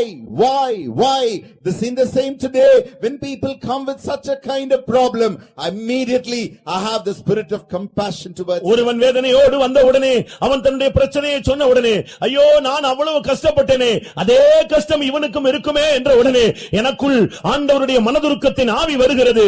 என்னால் கட்டுப்படுத்த முடியாமல் அழுகிறேன். அழுது ஜெபிக்கும் பொழுது அந்த ஜெபத்துக்கு பதில் கிடைக்கிறது. When one person comes to me and he started complaining about the pain and the problems he goes through because of the terrible problems, immediately I compare the problem that I had in my life. I looking at it and comparing it, and I started feeling compassionate towards him and started praying for him. புதிய ஏற்பாட்டு ஊழியனுடைய மிகச்சிறந்த அழகு, அவனுடைய வாழ்வில் இருந்து வெளியே வருகிற ஒரு சுரமண்டல ஓசை என்பது, அவன் மனதுருக்கம் உள்ளவனாய் இருக்க வேண்டும். A New Testament servant beauty is, in him he must have the compassion.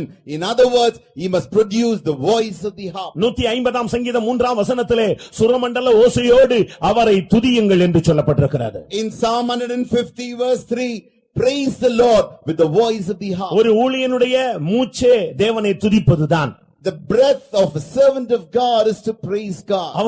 அவருடைய துதி எப்போதும் என் வாயில் இருக்கும். His praise shall be always continually in my mouth. நாம் படுத்திருந்தாலும் நம்முடைய உதடு முணுமுணுத்துக் கொண்டே இருக்கும். Even if I lie down, our lips starts murmuring. ஒவ்வொரு விசுவாசியினுடைய பிரச்சனை மனக்கண் முன் வரும் பொழுது, Bringing every problem of every believer in front of சபையினுடைய us. ஒவ்வொரு போராட்டங்களும் கண்களுக்கு வரும் முன்பாக வரும் பொழுது, Looking at the battles of the believers in the church. ஒவ்வொரு ஜனங்களும் படுகிற பாடுகளை மனதிலே கொண்டு வரும் பொழுது, ஒரு ஊழியனுடைய உதடு தானாகவே தேவனை துதிக்கும். Bringing and thinking about the pain of the believers in the church, immediately, automatically, his lips, the servant of God's lips, started murmuring. ஏனென்றால் ஒரு புதிய ஏற்பாட்டு ஊழியன் ஒரு பலிபீடம். Because the New Testament servant is an altar. அவனுக்குள்ளே ஒரு அக்கினி உண்டு. There is a fire in him. அவனுக்குள்ளே ஒரு தூபவர்க்கம் உண்டு. There is an incense in him. அது யாரும் செய்ய வேண்டாம், அது தானாகவே அவனுக்குள்ளே அக்கினி அவியாமல் நடந்து கொண்டே இருக்கும். It is not necessary for somebody else to do in him. It will automatically, the fire will burn in him. 1 Samuel 16 அதிகாரம் 23 வசனத்தை பார்க்கும் பொழுது, When he come to 1 Samuel chapter 16 verse 23, ஒரு ராஜா பிசாசின் பிடியினால் தவிக்கிறான். a king was tormented because he was possessed by அடுத்த the evil. ராஜாவாக வரப்போகிற தாவீது சுரமண்டலம் வாசிக்கிறான். There the king who is supposed to come as a king is playing with his harp. அவன் வாசிக்க ஆரம்பிக்க அந்த ஆவி அவனை விட்டு விலகி போய்விட்டது. When David took the harp and started playing, his spirit was departing அது him. மாத்திரமல்ல, ஆறுதல் அவனுக்கு கிடைத்தது. Not only that, he was comforted. ஒரு புதிய ஏற்பாட்டு ஊழியன் சபைக்கு, ஜனங்களுக்கு, புறஜாதிகளுக்கு, மற்றவர்களுக்கு, தேவனுக்கு, நடத்திப்புகாரர்களுக்கு அவன் ஆறுதல் கொடுக்கக்கூடியவனாய் இருக்க வேண்டும். New Testament servant of God should be able to refresh and comfort God, people, co-workers, to the leaders, to everyone. தன்னுடைய அனுப்பின எஜமானுக்கு அவனுடைய ஆத்துமாவை குளிர பண்ணக்கூடியவனாய் அவன் இருக்க வேண்டும். He must be able to cool the master who has sent him for the ministry. அவன் தன்னுடைய மேலானவர்களுக்கு ஆறுதல் அளிக்காவிட்டால் அவன் இந்த ஸ்தானத்தில் இருப்பதில் பயன் அல்ல. If he is not able to comfort and refresh his leaders above him, he is not fit to be in this ministry. 1 Samuel 6 அதிகாரம் 5 வசனத்தை வாசிக்கும் பொழுது சுரமண்டல ஓசையோடு கர்த்தருக்கு முன்பாக தாவீது ஆடி பாடி மகிழ்ந்தான். அது ஒரு ஊழியனுடைய மகிழ்ச்சிகரமான வாழ்வை காண்பிக்கிறது. Once 1 Samuel chapter 6 verse 5, we clearly understand David singed and danced with the voice of the harp. அருமையான தேவனுடைய பிள்ளையே, Beloved child of God, உன்னுடைய வாழ்க்கையில் இது நடக்கிறதா? the same thing does it happen in ஒரு your புதிய life? ஏற்பாட்டு ஊழியன் என்று சொல்லுகிறவன், If a man who says he's a New Testament servant, 2 Samuel 6 அதிகாரம் 5 வசனம். 2 Samuel chapter 6 verse 5. அங்கே என்ன சொல்லப்பட்டிருக்கிறது? அவன் கர்த்தருடைய பெட்டிக்கு முன்பாக ஆடி பாடி மகிழ்ந்தான். You know what he did? Before the ark of the Lord, he started singing and dancing. அவர் தேவனுடைய ஊழியக்காரன் என்பவன் உலக பிரகாரமான எந்த துக்கம், சஞ்சலம், தவிப்புகளுக்கு இடம் கொடுக்க கூடாது. எப்பொழுதும் கர்த்தருக்குள் சந்தோஷமா இருப்பதே அவனுடைய ஆணித்தரமான தன்மையாக இருக்க வேண்டும். A firm nature of the New Testament servant of God. He should not get entangled to the worries and the things of this earth, and get entangled to the worries and the problems of the earth and started worrying and groaning. Rather, he must be able to enjoy, sing and dance. அவன் ஒரு தொட்டால் சினிங்கியாக, இல்லாவிட்டால் touch me not ன்னு சொல்வாங்க, அதுபோல அவன் இருக்க கூடாது. It should not be like a touch me not. அவன் முகத்தை கற்பாறையை போல மாற்றிக்கொண்ட இயேசுவை போல இருக்க வேண்டும். He should be like Jesus who changed his face like a rock. ஏசாயா தீர்க்கதரிசன புத்தகத்திலே இயேசுவை குறித்து என்ன சொல்லி இருக்கிறது? About Jesus, what is being said in book of Isaiah? உமிழ்நீருக்கு என்னுடைய முகத்தை நான் மறைக்கவில்லை, கற்பாறையை போல மாற்றிக்கொண்டேன். I did not cover my face from this pit, and I made myself as rock. ஏசாயா 50:6 இது சொல்லப்பட்டிருக்கிறது. It's being said in Isaiah 56. உலக பிரகாரமான எந்த துக்கத்துக்கும் அவன் இடம் கொடுக்க மாட்டான். ஒரு 5 நிமிடம் கிடைத்தால் ஆவியிலே பாடி தேவனை மகிமைப்படுத்துகிறவன் அவன்தான் புதிய ஏற்பாட்டு ஊழியன். அவனுடைய வாழ்க்கை சுரமண்டல ஓசையாக பரலோகத்திலே தொனிக்கும். He will not get entangled with the grief, the sorrows of this world and started worrying. Rather, he'll be able to sing and dance. His voice of the harp alone will be heard in the presence of God. 2 ராஜாக்கள் 3 அதிகாரம் 15 வசனத்தை பார்க்கும் பொழுது, When you come to book of 2 Kings chapter 3 verse 15, சுரமண்டலத்தை வாசிக்கும் பொழுது கர்த்தருடைய கரம் இறங்கினது. when he played the harp, the hand of the Lord came upon him. ஒரு தேவனுடைய பிள்ளை வாழ்க்கை சுரமண்டலமாய் மாறினால், அவனுடைய வாழ்க்கை மனதுருக்கமாய் மாறினால், அந்த ஊழியக்காரன் மேல் கர்த்தருடைய கரம் இருக்கும். மற்றவர்கள் அதை காண்பார்கள். If a servant of God, if he becomes the harp, if then that's the case, immediately in his hand, the Lord's hand will come upon him. கர்த்தருடைய பரிசுத்த நாமத்துக்கு மகிமை உண்டாவதாக. Glory be to the holy name of the Lord. அருமையானவர்களே, இந்த சத்தம் 3 விதங்களிலே தொனித்தது. This voice has been heard in 3 different ways. ஒரு ஆங்கிள்ல கேட்கும் பொழுது அது பலத்த இடிமுழக்கம். In one side you can hear it as a great thunder. இன்னொரு பக்கத்திலே பெருவெள்ள இரைச்சல். Another side you hear it as a voice of great ஆழ்ந்து waters. நோக்கின பொழுது அதனுடைய சத்தம் சுரமண்டலத்தினுடைய சத்தம். When you deeply look into it, it is a voice of the harp. ஒரு புதிய ஏற்பாட்டு ஊழியனுக்குள்ளே வல்லமை, அதிகாரம் இவைகள் பிரதேசத்திலே மறைந்திருந்தாலும் வெளியரங்கமான வாழ்க்கையிலே அவன் ஒரு மனதுருக்கத்தின் ஜெப வீரனாய், கர்த்தருடைய கரம் உள்ளவனாக, ஆடி பாடி கர்த்தருக்குள்ளே மகிழ்ச்சியாய் வாழக்கூடியவனாக, உலகத்தின் துக்கங்களிலே சிக்கிக் கொள்ளாதவனாக அவன் காணப்பட வேண்டும். A new servant of God, though he has the power and authority hidden in him, having a harp in him, he must hide and show the joy to the world. அப்படியானால் இந்த சீயோனுக்கு போகிறவர்கள் யார்? If so, who are the ones who will go to Zion? பல விதங்களிலே ஊழியம் செய்யும் பொழுது, When people are doing in many kinds of ministries, அவர்கள் அந்த இடத்துக்கு எப்படி போக முடியும்? யார் அந்த இடத்துக்கு போவது? who will go there? எல்லா சபையாரும் தாங்கள் தான் போவோம் என்று சொல்வார்கள். Everyone will say, we alone will go there. யாரும் விட்டு கொடுத்து பேச மாட்டார்கள். Nobody will give up and talk. ஆனால் நன்கு வேதத்திலே தேறினவர்கள் விட்டு கொடுத்து பேசுகிறார்கள். People who are educated and well in the Bible of God, the scriptures of God, they give up and talk. காலஞ்சென்ற சகோதரர் டிஜிஎஸ் தினகரன் நம்முடைய பாஸ்டர் எஸ்பி ஏனஸ்ட் அவர்களை சந்தித்த பொழுது, The late D.G. Dinagaran, when he met our pastor S.B. Anderson and spoke, இரண்டு பேரும் கொஞ்ச நேரம் பேசிக் கொண்டிருந்தார்கள். they were conversing for some time. அவருடைய மகள் மரித்த நேரத்திலே பாஸ்டர் ஏனஸ்ட் அவர்கள் போய் பார்த்திருந்தார். At the time of his daughter's death of brother DGS, a pastor went and saw him. அப்பொழுது இரண்டு பேரும் பேசிக் கொண்டிருந்த பொழுது, When they were conversing, pastor அந்த நம்முடைய பாஸ்டரத்துல சகோதரன் டிஜிஎஸ் தினகரன் என்ன சொன்னார்? what did brother DGS told our pastor? நீங்கள் உபதேசத்தை வைத்து ஜனத்தை பரலோகத்தை நோக்கி இழுக்கிறீர்கள், நான் சுவிசேஷத்தை வைத்து பாவத்திலிருந்து மனிதனை இழுக்கிறேன். எனக்கு கொடுக்கப்பட்டதை நான் செய்கிறேன், உங்களுக்கு கொடுக்கப்பட்டதை நீங்கள் செய்யுங்கள். You are keeping the doctrine and pulling people towards the heavenly kingdom. I have got gospel. With the help of the gospel, I am pulling the sinners towards the salvation. The ministry given unto me, I am doing. The ministry given unto you, you are accomplishing. கர்த்தருடைய பரிசுத்த நாமத்துக்கு மகிமை உண்டாவதாக. Glory be to the name of the Lord. அப்படியானால் pastor அவர்கள் சொன்னார்கள், உங்கள் மகள் இறந்ததற்காக ஊழியம் செய்ய மாட்டேன் என்று நீங்கள் சொல்லக்கூடாது, உங்களுக்கு கையளிக்கப்பட்ட சுவிசேஷத்தை பிரசங்கியுங்கள் என்று. Immediately pastor said, you should not give up the ministry which is given unto you just because you lost your daughter. What is given unto you, you must continuously do it. அவர் அன்றைக்கு உற்சாகப்படுத்தப்பட்டார். That day he was encouraged. மறுபடியும் ஊழியம் செய்தார். Again he did the ministry. Pastor SP Ernest அவர்களுடைய மறைவுக்கு வந்து அவர் சாட்சி கொடுத்தார். In the death of Pastor S.B. Ernest, he came and gave a testimony. Brother DGS Dhinakaran வந்து சொன்னார், இவர் ஒரு இந்தியாவின் அப்போஸ்தலன் என்று சொன்னார். Looking at Pastor S.B. Ernest, the brother DGS said, he is the apostle of India. பிரியமானவர்களே, வேதத்தை தெளிவாக புரிந்தவர்கள் தெளிவாக ஏற்றுக்கொள்வார்கள். Beloved, those who clearly understand the scripture, they will clearly acknowledge. அந்த சீயோனுக்கு போக வேண்டுமானால் ஒரு புதிய ஏற்பாட்டு ஊழியன் பல விதங்களிலே ஊழியம் செய்தாலும் அந்த சீயோனிலே பிறந்திருக்க வேண்டியது அவசியம்.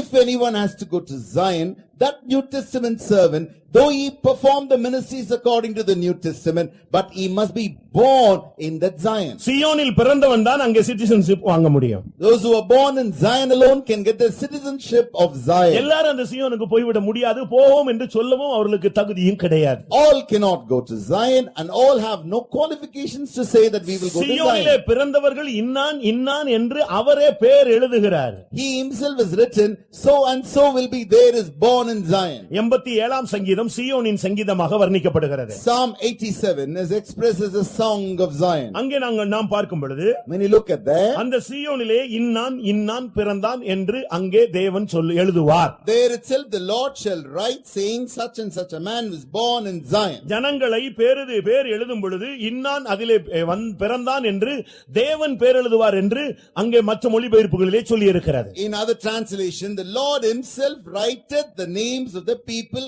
man was born there. இன்னொரு வேதாமங்கத்திலே தன்னுடைய பதிவேட்டில் அவர்களை பெயர் எழுதுவார். In other interpretation, translation, we find God will write his name in his register. ஏனென்றால் அவர் சீயோனில் ராஜாவாக இருக்கிறார். Because he is the king in Zion. அந்த சீயோனிலே நிற்கக்கூடிய ஒரு கூட்டம் இருக்கிறது. There is a group that stands in Zion. எல்லாரையும் அந்த சிட்டிசன்ஷிப்பா மாத்துகிறதல்ல.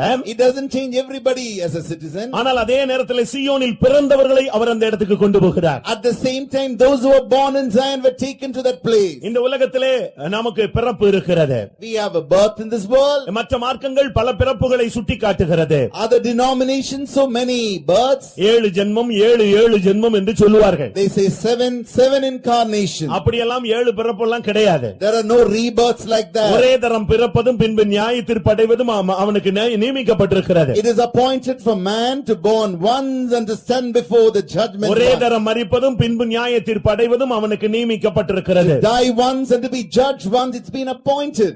ஆனால் இந்த உலகத்தில் இருக்கும் பொழுதே மறு ஜென்மத்தை அவன் எடுத்துக்கொண்டே வருகிறான். When as he is in the world itself, he started taking the next life in the next generation. ஒவ்வொரு ஸ்டெப், அதாவது ஆன்மீகத்தில் அடுத்தடுத்த தன்மைக்கு வரும் பொழுது ஒவ்வொன்றும் ஒவ்வொரு பிறப்பாக வர்ணிக்கப்படுகிறது. When he comes to each and every step in spirituality, it's being explained as a rebirth. மனம் திரும்புதல், மறுபடி பிறத்தல்.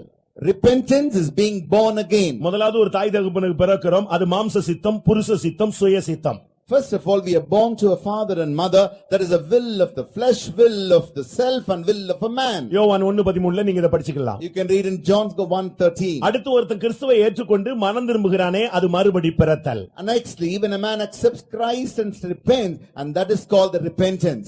அடுத்ததாக அவன் ஜலத்தினாலே பிறந்து சத்தியத்துக்கு கீழ்ப்படிந்து ஞானஸ்நானம் எடுக்கிறானே அது மூன்றாவது பிறத்தல். Thirdly, he obeys to the truth of the water baptism and takes the baptism, and that is the third birth. அபிஷேகம் பெறுகிறானே அது நான்காவது ஜென்மம் எடுக்கிறான். When he receives the anointing, he takes a fourth incarnation. ஐந்தாவது மேலான எருசலேம் அவனுக்கு தாயாக மாறுகிறாள். சபைக்குள்ள வருகிறானே சரியான சபைக்குள்ள வரும்பொழுது சரியான பிறப்பு உண்டாகிறது.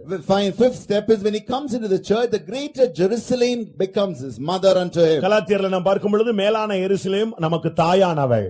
In Galatians we read, the greater Jerusalem is our mother. சரியான சர்ச்சில் வந்து நீ ஜாயின் பண்ணி அங்கே உன்னை இணைத்துக் கொண்டு உன்னுடைய வாழ்வை கட்டி எழுப்புகிறாயே அது ஒரு பிறப்பு. Right church, when you come and become a member and started building your life, and that is another birth. அடுத்ததாக தேவனால் பிறந்தவன் தன்னை காக்கிறான். Nextly, he that born by God keepeth சரியான himself. சர்ச்சில் வந்துட்டேன்னு சொல்லிட்டு இஷ்டத்துக்கு சுத்துறதில்ல. அந்த சர்ச்சுக்குள்ள உபதேசிக்கிற சத்தியத்துக்கு கீழ்ப்படிந்து தேவனால் பிறந்தவன் தன்னை காக்கிறான். அவன் பாவம் செய்யான், அவனை பொல்லாங்கன் தொடான். Man who is born of God keepeth himself. The evil will never touch him. He will keep himself pure. இது புதிய ஏற்பாட்டு சபையினுடைய ஒரு விசுவாசியினுடைய பூரணத்தை காண்பிக்கிறது. That shows the perfection of the believer of the New Testament church. ஏழாவது பிறப்பு, ஏழாவது ஜென்மம் என்பது ஒருவன் ஊழியனாய் மாறுவது. The seventh birth, the seventh incarnation is the same man becomes the servant of God. அதைத்தான் இங்கே 87ஆம் சங்கீதத்திலேயே வெளிப்படுத்தல் 14ஆம் அதிகாரத்தில் இயேசுவோடு நிற்கிற கூட்டத்தார் சீயோனில் பிறந்தவர்கள். That is what is referred in Psalm 87, the group which is Revelation 14 referred, is that the group which stands with the Lord. அந்த சீயோனில் பிறந்தவர்களுடைய லிஸ்ட் ஒரு 5 பேருக்கு ஒரு எக்ஸாம்பிளா ஒரு 5 பாயிண்ட் சொல்லி இருக்கிறார். For example, he has given 5 points as the list who are born in Zion. ஆனா அத பார்த்தா நமக்கு ரொம்ப ஆச்சரியமா இருக்கும். When you look at it, we'll be started wondering, இவங்க எல்லாம் எப்படி சீயோனுக்கு போய் சேருவாங்க? how these people shall enter into Zion. 87ஆம் சங்கீதம் 4ஆம் வசனத்தை பார்க்கும் பொழுது When you read Psalm 87 verse 4, Rahab, Babylon, பெலிஸ்தியர், Philistia, தீரியர், Tyre, எத்தியோப்பியர், Ethiopia, இவர்களிலும் கூட சீயோனில் பிறந்தவர்கள் இன்னான் என்னான் என்று எழுதப்படும். to them also those who are born in Zion, their names will be written there. இன்றைக்கு இதை குறித்து நாம் எப்படி விளங்கிக் கொள்ள இயலும்? How can we understand from this? இன்றைக்கு புதிய ஏற்பாட்டு ஊழியர்களை பார்த்தால் பலருக்கு பரிகாசமாக தென்படுகிறது. Looking at the New Testament ministry, many people mock at them.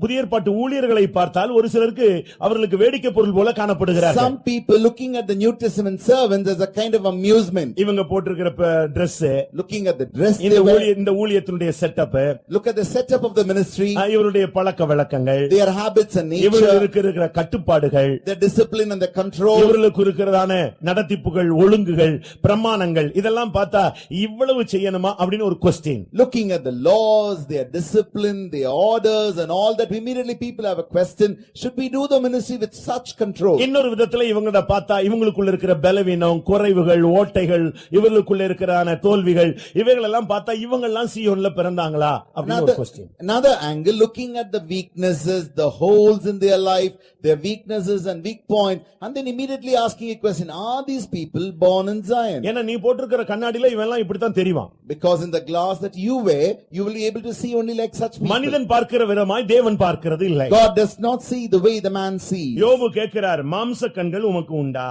Job's asking a question unto the Lord, Lord, do you have the eyes of flesh? மனுஷன் பார்க்கிற விதமாய் நீர் பார்க்கிறீரா? Will you see like a man seeth? எவ்வளவு அருமையான ஒரு கேள்வியை கேட்கிறான் பாருங்க. What a beautiful question. மனுஷன் பார்க்கிற மாதிரி நீங்க பாக்குறீங்களா ஆண்டவரே? Lord, do you look at the way that like man look at? உமக்கு மாம்ச கண்கள் உண்டா?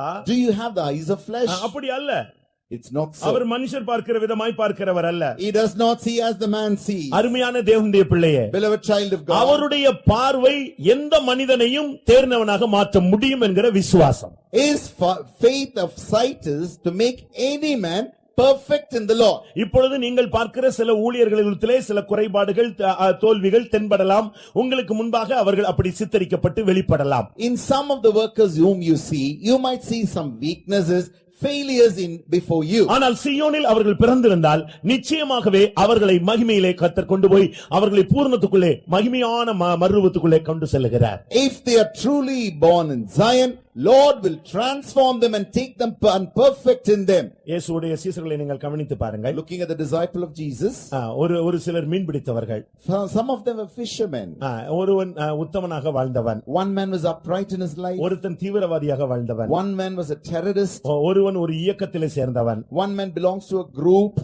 இப்படி ஒருத்தன் ஆயக்காரனாய் இருந்தவன். One man was a publican. இப்படி ஒவ்வொருவனை குறித்தும் ஒவ்வொரு விளக்கம் சொல்லப்பட்டிருக்கிறது. About each and every man there are interpretations ஆனா given. இவங்களை பார்த்தா அந்த பரிசேயர்கள் வேதபாரகர்கள் அந்த பிரதான ஆசிரியர்களுக்கு இவங்களை பார்த்தாலே ஆகாது.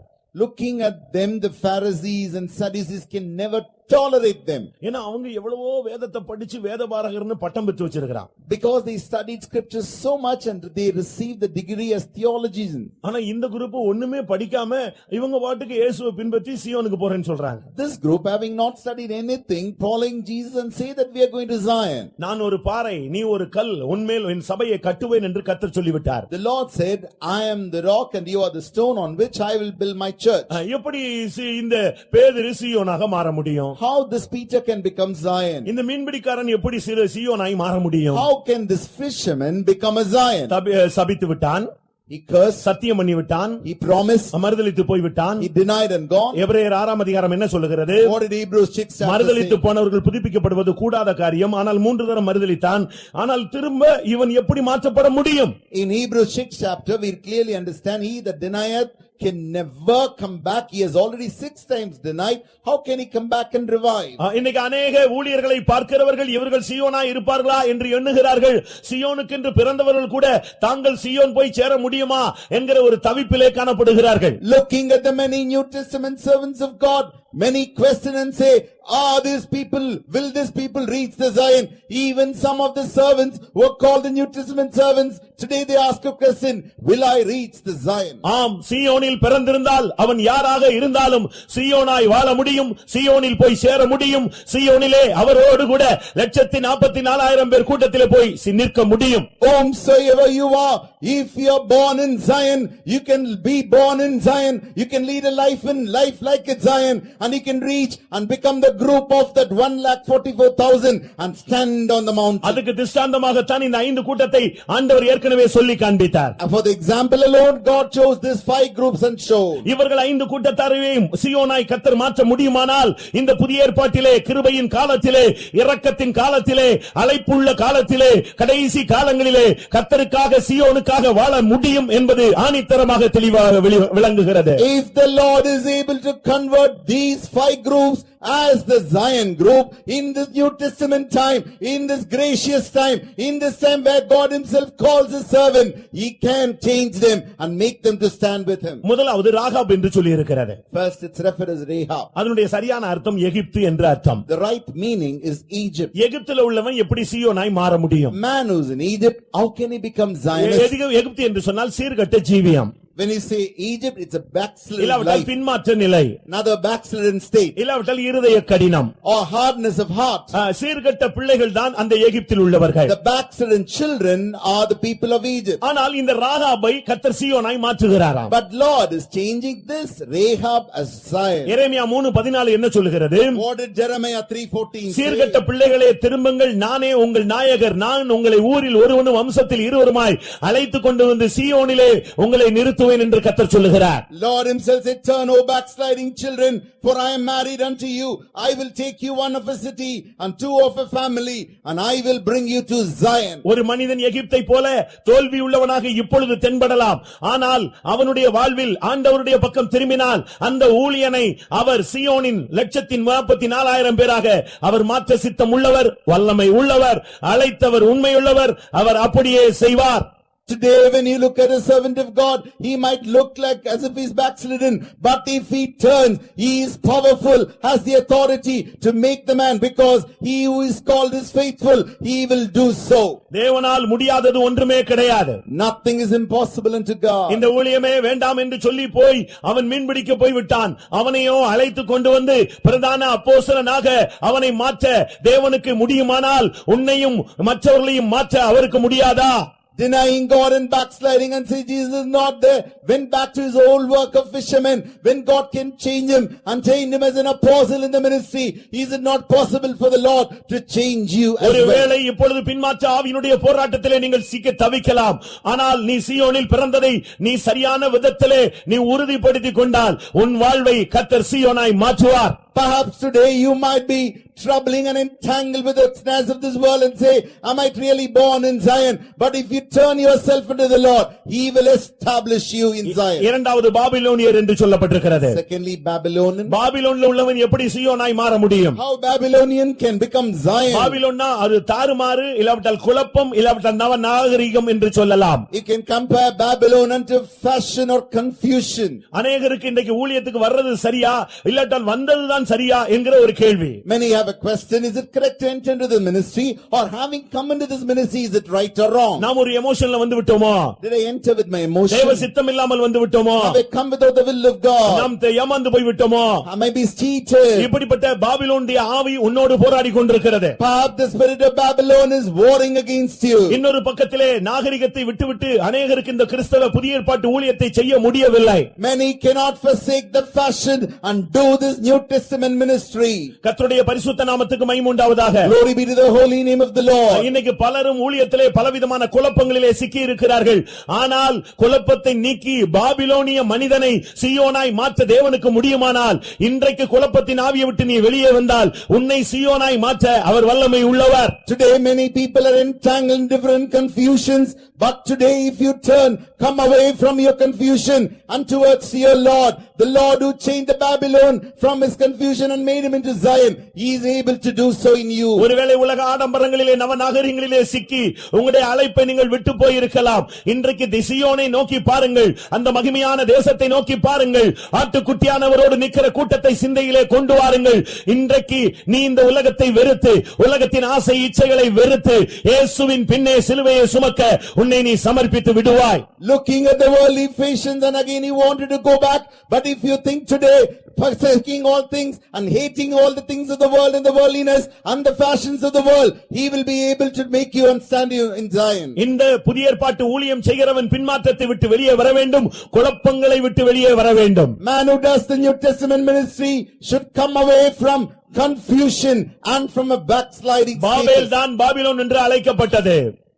பாபேல் தான் பாபிலோன் என்று அழைக்கப்பட்டது. Babel was called as a Babylon. அது மொழி வேற்றுமையை காண்பிக்கிறது. That shows the difference in their language. புதிய ஏற்பாட்டு ஊழியனுக்கு எந்த மொழி வேற்றுமையும் இருக்கக்கூடாது. New Testament servant should not have differences of language. மூன்றாவது கூட்டம் பெலிஸ்தியர்கள். Third group is Philistia. எப்பொழுதெல்லாம் தாவீது சிங்காசனத்திலே உட்கார போகிறானோ அப்பொழுதெல்லாம் அவனுக்கு விரோதமாய் எழும்புகிற ஒரு கூட்டம். Whenever David is going to be seated on the throne, then and all this group will come and war against him. பெலிஸ்தியர்கள் என்று சொன்னால் முரட்டாட்டம் பண்ணக்கூடியவர்கள். Philistines are the one who war against him, rebelling people. கீழ்ப்படிய மனமற்றவன். They don't have mind to obey. இணங்க முடியாதவன். They can't yield. வெளியே எதிர்க்காவிட்டாலும் உள்ளத்தில் எதிர்ப்பவன். Openly they may not rebel, inwardly they rebel. ஆனால் இந்த பெலிஸ்தியனை கர்த்தர் சீயோனாய் மாற்ற முடியுமானால் உன்னுடைய ஜீவியத்திலே உள்ள முரட்டாட்டங்களை மாற்றி உன்னையும் சீயோனாய் அவரால் மாற்ற முடியும். If the Lord is able to make this rebellion person as a Zion in your heart, if you remove your rebellion nature, he is able to change you as well. சீயோனுக்கு நீ போக வேண்டுமானால், if you have to go to Zion, சீயோனில் அவரோடு கூட நிற்க வேண்டுமானால் கீழ்ப்படிதல் மிகவும் முக்கியம். அதுவும் மனப்பூர்வமான கீழ்ப்படிதல் அவசியம். if you want to stand with him on the Mount Zion, obedience is important. More and more perfect wholehearted obedience. உள்ளத்தில் கூட உனக்கு எதிர்ப்பு இருக்க கூடாது. You must not have rebellion nature even in your mind. ஆனால் இரக்கமுள்ள தேவன் என்ன செய்தார்? What is a merciful God? இந்த பெலிஸ்தீனையே மாற்றி சீயோனாய் மாற்றி காண்பிக்கிறவர். He is able to change even the Philistine as a Zion. ஒரு தண்ணீரை திராட்சரசமாக மாற்ற முடியுமானால், if he is able to convert the water into ஒரு wine, மண்ணான மனிதனை மகிமையுள்ள ரூபத்திலே கொண்டு வந்து தன்னுடைய சாயலாய் மாற்ற முடியுமானால், and he is able to make a man of a dust as a glorious image of like him, விழுந்து போன மனித சமுதாயத்தை சிங்காசனத்துக்கு அவரால் கொண்டு வர முடியுமானால் He is able to bring back the fallen society to the throne. உன்னுடைய தோல்விகளையும் ஜெயமாய் மாற்ற அவருக்கு முடியும். It is possible for him to make your failure as a victorious one. உங்களுடைய பார்வையிலே ஊழியர்கள் பெலிஸ்தராய் காணப்படலாம், இல்லாவிட்டால் அவர்கள் எகிப்தியராய் காணப்படலாம், இல்லாவிட்டால் பாபிலோனியராய் காணப்படலாம். ஆனால் தேவனுடைய பார்வையிலே அவர்கள் சீயோனாய் தென்படுகிறார்கள். In your sight, the servant of God looks like Philistines or Babylonians or Egyptians, but in the sight of God, they are Zion. எல்லாருடைய பார்வையிலும் யாக்கோபு எத்தன், ஆனால் தேவனுடைய பார்வையிலே யாக்கோபிலே நான் அக்கிரமத்தை காணவில்லை என்று சொன்னாரே. In all the other side, Jacob said, Jacob is considered as a deceiver, but in the sight of God, God said, I have seen no wicked in Jacob. நான்காவது தீரு என்று சொல்லப்பட்டிருக்கிறது. Fourthly, Tyre. அது பெருமையின் உச்சகட்டம். எசேக்கியேல் 28ஆம் அதிகாரத்திலே தீருவினுடைய பெருமை சுட்டிக்காட்டப்பட்டிருக்கிறது. In Ezekiel chapter 28, you can see the peakness of the pride of Tyre. ஜாதி பெருமை, Pride about சபை பெருமை, their caste in the அழகில் church. பெருமை, Pride about their beauty. அறிவில் பெருமை, Pride in their knowledge. படிப்பில் பெருமை, Proud of their education. திறமையில் பெருமை, Proud of their talent. வசதி வாய்ப்புகளில் பெருமை. Proud of their comfortable life. இப்படி பலவிதமான பெருமை உனக்குள்ளே இருந்து நீ ஒரு விழுகையை நோக்கி போய்க் கொண்டிருக்கிற ஒரு தீரு குமாரனாய் இருக்கலாம். You might be a son of a Tyre, having all this pride in you, going to fall. அப்படி விழுந்து போன பெருமையிலே விழுந்து போனதான தீருவை சீயோனாய் தேவன் மாற்ற கூடுமானால் இன்றைக்கு உனக்குள்ள இருக்கிற பெருமையை உடைத்து உன்னை தாழ்மையின் சொரூபமாய் அவரால் மாற்ற முடியும். If the Lord is able to break the Tyre which is full of pride, the Lord can take you as well from your pride and make you as an image of humility. இந்த வார்த்தையை நான் எதற்காக சொல்லிக் கொண்டிருக்கிறேன் அருமையானவர்களே, இந்த வார்த்தையை கேட்கிறவர்கள் நீங்கள் எந்த தோல்விகரமான சூழ்நிலையில இருந்தாலும் உங்களை மாற்ற, உங்கள் குடும்பத்தாரை மாற்ற, உன்னையே மாற்ற தேவனுக்கு வல்லமை உண்டு. You know why we explain all this, beloved? Whatever may be your situation, whatever may be the situation of your family, of yourself, whomsoever you are, the Lord is able to change them. சங்கீதம் 73 நாம் பார்க்கும் பொழுது When you look at Psalm 73, 22ஆம் வசனத்திலே நான் காரியமறியாத மூடனாய் இருந்தேன், மிருகம் போல் இருந்தேன், ஆனால் என்னையோ உம்முடைய ஆலோசனையின்படி நடத்தி முடிவிலே மகிமையில் என்னை ஏற்றுக்கொள்வீர் என்று சங்கீதக்காரன் சொல்லுகிறார். Psalmist says, foolish was I, ignorant, I was as a beast before thee, nevertheless he continually with thee, thou hast holden me by thy right hand. உன்னுடைய பெருமையை உடைக்க ஒரு நிமிடம் போதும், 1 minute is sufficient to break your pride. ஆனால் உன்னை அந்த பெலிஸ்தனை அந்த தீருவை அவரால் மாற்ற முடியும்.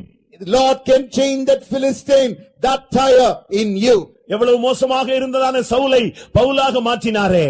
The Lord who changed Saul, such a wretched Saul, to Paul. பாவிகளில் பிரதான பாவியாக மாறி போனதான பவுலை மகா பிரதான அப்போஸ்தலனும் சற்றும் குறைவில்லாதவனாய் மாற்றின தெய்வம்தான் ஆண்டவராகிய இயேசு கிறிஸ்து. Lord Jesus Christ is the one who is able to change the terrible Saul as a Paul, change any kind of sinner like him. உன்னுடைய குடிகார புருஷனை அவரால் மாற்ற முடியும். He is able to change your drunkard உன்னுடைய husband. பின்மாற்ற குமாரனை கெட்ட குமாரனை மாற்ற தேவனுக்கு முடியும். He is able to change your backslidden child, the prodigal son. அருமையான ஊழியர்களே, உங்களுக்குள்ள இருக்கிற மாம்சீக தோல்விகளை தேவனால் மாற்ற முடியும். Beloved servants of God, all the carnal failures in you, the Lord is able to change them all. சீயோனில் பிறந்தவன் எகிப்தியனாய் இருக்கலாம், பாபிலோனியனாய் இருக்கலாம், பெலிஸ்தேனாய் இருக்கலாம், தீருவாக இருக்கலாம், ஆனால் சீயோனில் பிறந்தவனை சீயோனாய் மாற்றக்கூடியவர் சீயோனில் மூலைக்கல்லாய் மாறி இருக்கிறார். The man who is born in Zion, he might be an Egyptian, he might be a Babylonian, he might be from a Tyre, but Lord can change him. ஐந்தாவது கூட்டம் எத்தியோப்பியர். The fifth group is Ethiopia. அது எதை காண்பிக்கிறது? What does it show? சிவிங்கி தன் புள்ளியை மாற்ற முடியுமா? Can the சிவிங்கி, ஒட்டக சிவிங்கி leopard can it change itself? ஒரு எத்தியோப்பியன் தன் தோலை மாற்ற முடியுமா? Can an Ethiopian change his skin? அப்படி சிவிங்கி தன் தோலை மாற்ற கூடுமானால், எத்தியோப்பியன் சிவிங்கி தன்னுடைய புள்ளியை மாற்ற கூடுமானால், எத்தியோப்பியன் தன் தோலை மாற்ற கூடுமானால், தீமை செய்ய பழகின நீங்கள் நன்மை செய்ய முடியும் என்று ஆண்டவர் சொன்னார். The Lord said, if the leopard can change the dots of the skin, if the Ethiopian can change the color of the skin, you have done the evil can be changed to do good. That's what's said by the Lord. Ethiopian பிடிவாதத்தை காண்பிக்கிறது. That shows the adamantly. மாற்றப்படுவதை விரும்பாதவர்கள், He doesn't like to be changed. தங்களை மாற்றிக்கொள்ள விரும்பாதவர்கள், He doesn't want to be changed. தீமை செய்ய பழகினவர்கள். They used to do evil. அப்போஸ்தலனாகிய பவுல் தன்னுடைய கடந்த கால வாழ்க்கையை ரோமர் 7 பேசும் பொழுது, When the apostle Paul was talking about his past life In Romans 7th chapter, நான் நன்மை செய்ய விரும்புகிறேன், நன்மை செய்ய முடியவில்லை, தீமையின் பிரமாணம் என்னை போராடி ஜெயித்துக் கொண்டிருக்கிறது. he said, I want to do good, but the law of evil is warring against me.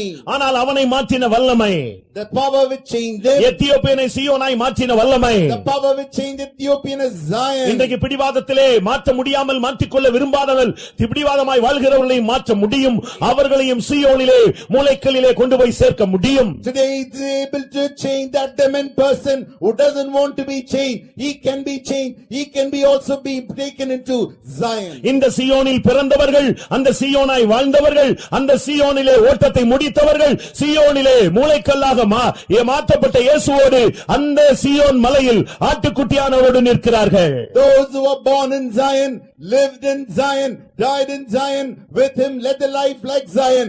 They will stand with the Lamb as the way.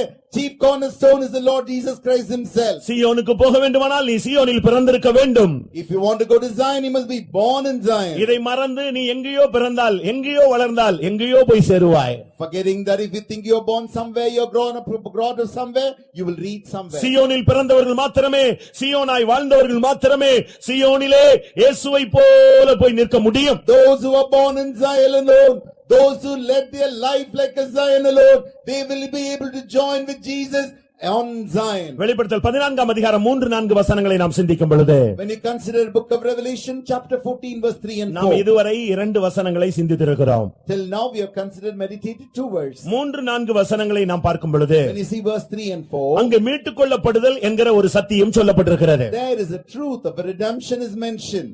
அவர்கள் புதுப்பாட்டை பாடினார்கள். They sung new song. அந்த பாட்டு பூமியிலிருந்து மீட்டுக் கொள்ளப்பட்ட 144,000 பேரை அல்லாமல் வேறு ஒருவரும் கற்றுக்கொள்ள கூடாது இருந்தது. No man could learn that song but the 144,000 which were redeemed from the earth. அந்த பாட்டை பாடின கூட்டத்தாருக்கு மட்டும்தான் அது புரிஞ்சுது. The group which sang the song alone understood. அவர்கள் யார்? Who are they? அந்த சீயோனிலே நிற்கிறவர்கள் பூமியிலிருந்து மீட்டுக் கொள்ளப்பட்டவர்கள். Those who stand on Zion, they were redeemed from the earth. 4ஆம் வசனத்திலே சொல்லி இருக்கிறது, In verse 4, இவர்கள் மனுஷரிலிருந்து மீட்டுக் கொள்ளப்பட்டவர்கள். they were redeemed from men. அடுத்ததாக தேவனுக்கும் ஆட்டுக்குட்டியானவருக்கும் முதற்பலனாக மீட்டுக் கொள்ளப்பட்டவர்கள். These are which follows the lamb, they were redeemed among men, being first fruits unto God unto the lamb. இவர்களை போய் 7ஆம் அதிகாரத்தில் உள்ளதான யூதர்களோடு சேர்த்தால் அது வித்தியாசமான ஒரு கோணத்திலே நாம் சிந்திக்க வேண்டியிருக்கும். If you compare them with the Revelation 7 chapter and join them, you have to look at it in different angle altogether. இது மொட்டை தலையில முடிச்சு போட்டது போல இருக்கும். It is like a bald head has been having some hair cord. எப்படி செய்ய முடியும்? How is it possible? பிரியமானவர்களே, நாம் சத்தியங்களை விளங்கிக் கொள்ள வேண்டியது அவசியம். Beloved, we must understand the truth. இங்கே சொல்லப்பட்டிருக்கிறது அவர்கள் மீட்டுக் கொள்ளப்பட்டவர்கள். Here they are redeemed. 3 விதங்களிலே மீட்டுக் கொள்ளப்பட்டவர்கள். They were redeemed in 3 ways. ஒன்று மனுஷரிலிருந்து பூமியிலிருந்து மீட்டுக் கொள்ளப்பட்டவர்கள். First, they were redeemed from the earth. இரண்டாவது மனுஷரிலிருந்து மீட்டுக் கொள்ளப்பட்டவர்கள். Secondly, they were redeemed from among men. மூன்றாவது சபையிலிருந்து முதற்பலனாக மீட்டுக் கொள்ளப்பட்டவர்கள். Thirdly, from the church as first fruits, they were redeemed from the church. இந்த 3 அனுபவத்திலே ஒரு விசுவாசி மீட்டுக் கொள்ளப்பட்டு அவன் வரும் பொழுது அவன் சீயோனாய் மாறுகிறான். A believer, when he is redeemed in these 3 experiences, he becomes the servant of God. இது ஒரு விசுவாசியினுடைய அனுபவம் அல்ல. This is not the experience of a believer. விசுவாசி பூமியிலிருந்து மீட்டுக் கொள்ளப்பட்டான்னா என்ன ஆவறது? If a believer is redeemed from the earth, what happens? இல்லாவிட்டால் ஒரு விசுவாசி மனுஷிலிருந்து மீட்டுக் கொள்ளப்பட்டா என்ன ஆகுது? அவன் குடும்பம் என்ன ஆகிறது? If he redeemed from men, what happens to his family and to him? அவன் ஒரு முதற்பலன். ஆனால் ஊழியக்காரன் முதற்பலன்களில் முதற்பலன். He is all, the believer is first fruit, but the servants of God is the first fruit among the first fruits. கர்த்தருடைய பரிசுத்த நாமத்துக்கு மகிமை உண்டாவதாக. Glory be to the holy name of the Lord. ஒரு விசுவாசி பூமியிலிருந்து மீட்டுக் கொள்ளப்பட்டான் என்று சொன்னா அவன் இந்த பூமிக்குரிய காரியத்தை எல்லாம் விட்டு விட்டான் என்று அர்த்தம். If a believer is redeemed from the earth, it means he has given up all the things of the earth. அப்படி விட்டா என்ன ஆகிறது? If so, what happens? அவன் நடு ரோட்ல தான் நிக்கணும், அது கூட நிக்க முடியாது. He has to stand in the middle of the road. முதலாவது ஒரு ஊழியன் பூமியிலிருந்து மீட்டுக் கொள்ளப்பட்டவன். First of all, a servant of God is redeemed from the earth. இரண்டாவது அவன் மனுஷரிலிருந்து மீட்டுக் கொள்ளப்பட்டவன். Secondly, is redeemed from among men. பலரும் ஊழியம் செய்யலாம். நாம் அதை பத்தி பேசுறதுக்கு இவ்வளவு பெரிய மீட்டிங் தேவை கிடையாது. Many can do many ministries, but we don't have to require such a meeting to say so. அது அவரவருக்கு அழைக்கப்பட்ட அழைப்பு, கிருபை வெளிப்படுத்தின அந்த தரிசனத்தின்படி செய்கிறார்கள். They are doing according to the call, the grace and the vision with which they are called. நான் அதை முதல் நாளிலே சொல்லிவிட்டேன். 5 தாலந்து, 2 தாலந்து, 1 தாலந்து. About which I said it on the first us say about 5, 2 and 1 talent. அது அது அவரவர்கள் அவரவர்களுடைய அழைப்புக்கு கணக்கு கொடுத்து கொள்ளட்டும். They have to give accounts and the responsibility for the ministry that நம்ம they get. சத்தியத்தை ஸ்தாபிக்க பிரயாசப்படுகிறோம். But we are establishing the truth. ஒரு புதிய ஏற்பாட்டு ஊழியன் ஆட்டுக்குட்டியானவரோடு 144,000 பேர் அந்த எண்ணிக்கையில இணைந்து இயேசுவோடு சீயோன் மலையிலே அந்த மாமலையில் அந்த சிங்காசனம் உள்ள அந்த மகிமையான தேசத்தில் ஆட்டுக்குட்டியானவரோடு பிதாவின் நாமம் தரித்து நிற்க வேண்டுமானால் அவன் பூமியிலிருந்து முதலாவது மீட்டுக் கொள்ளப்பட்டவனாய் If a New Testament servant has to stand with the lamb on the Zion in that group of 144,000 and having written the Father's name on his forehead, the first thing is he must be redeemed from the earth. முதலாவது இந்த பூமியிலிருந்து அவனுக்கு ஒரு மீட்பு இருக்கணும். He must have redemption from the earth. இந்த ஊரை சேர்ந்தவன், He belongs to this city. இந்த தேசத்தை சேர்ந்தவன், He belongs to this country. இந்த ஜாதியை He சேர்ந்தவன், belongs to this caste. இந்த பண்பாடை சேர்ந்தவன், He belongs to this culture. இந்த கலாச்சாரம் இந்த சடங்காச்சாரம் இதுல உள்ளவன் என்று அந்த தன்மையிலே அவனுக்கு பிடிப்பு இருக்கவே கூடாது. He should not have any clinging on to the habitual habits or particular tradition that he holds to. இன்னைக்கு நம்ம எல்லாரும் ஜாதிகளை பேசுகிறோம். Today we talk about caste.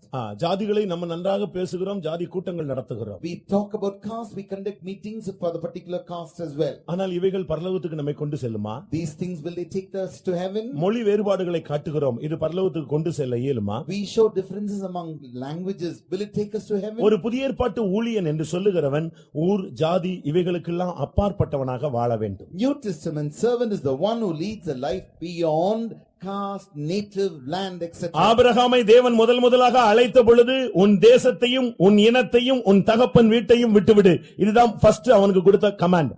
The first call when God called Abraham, he said, give up your father's house and your house and your land. ஆனால் மறுபடியும் அவன் தன் இனத்தை தேடி போன பொழுது அவனுடைய சந்ததிப்பட்ட பாடு உங்களுக்கு எல்லாருக்கும் தெரியும். You know when he went back, what was the suffering that his generation had to go through?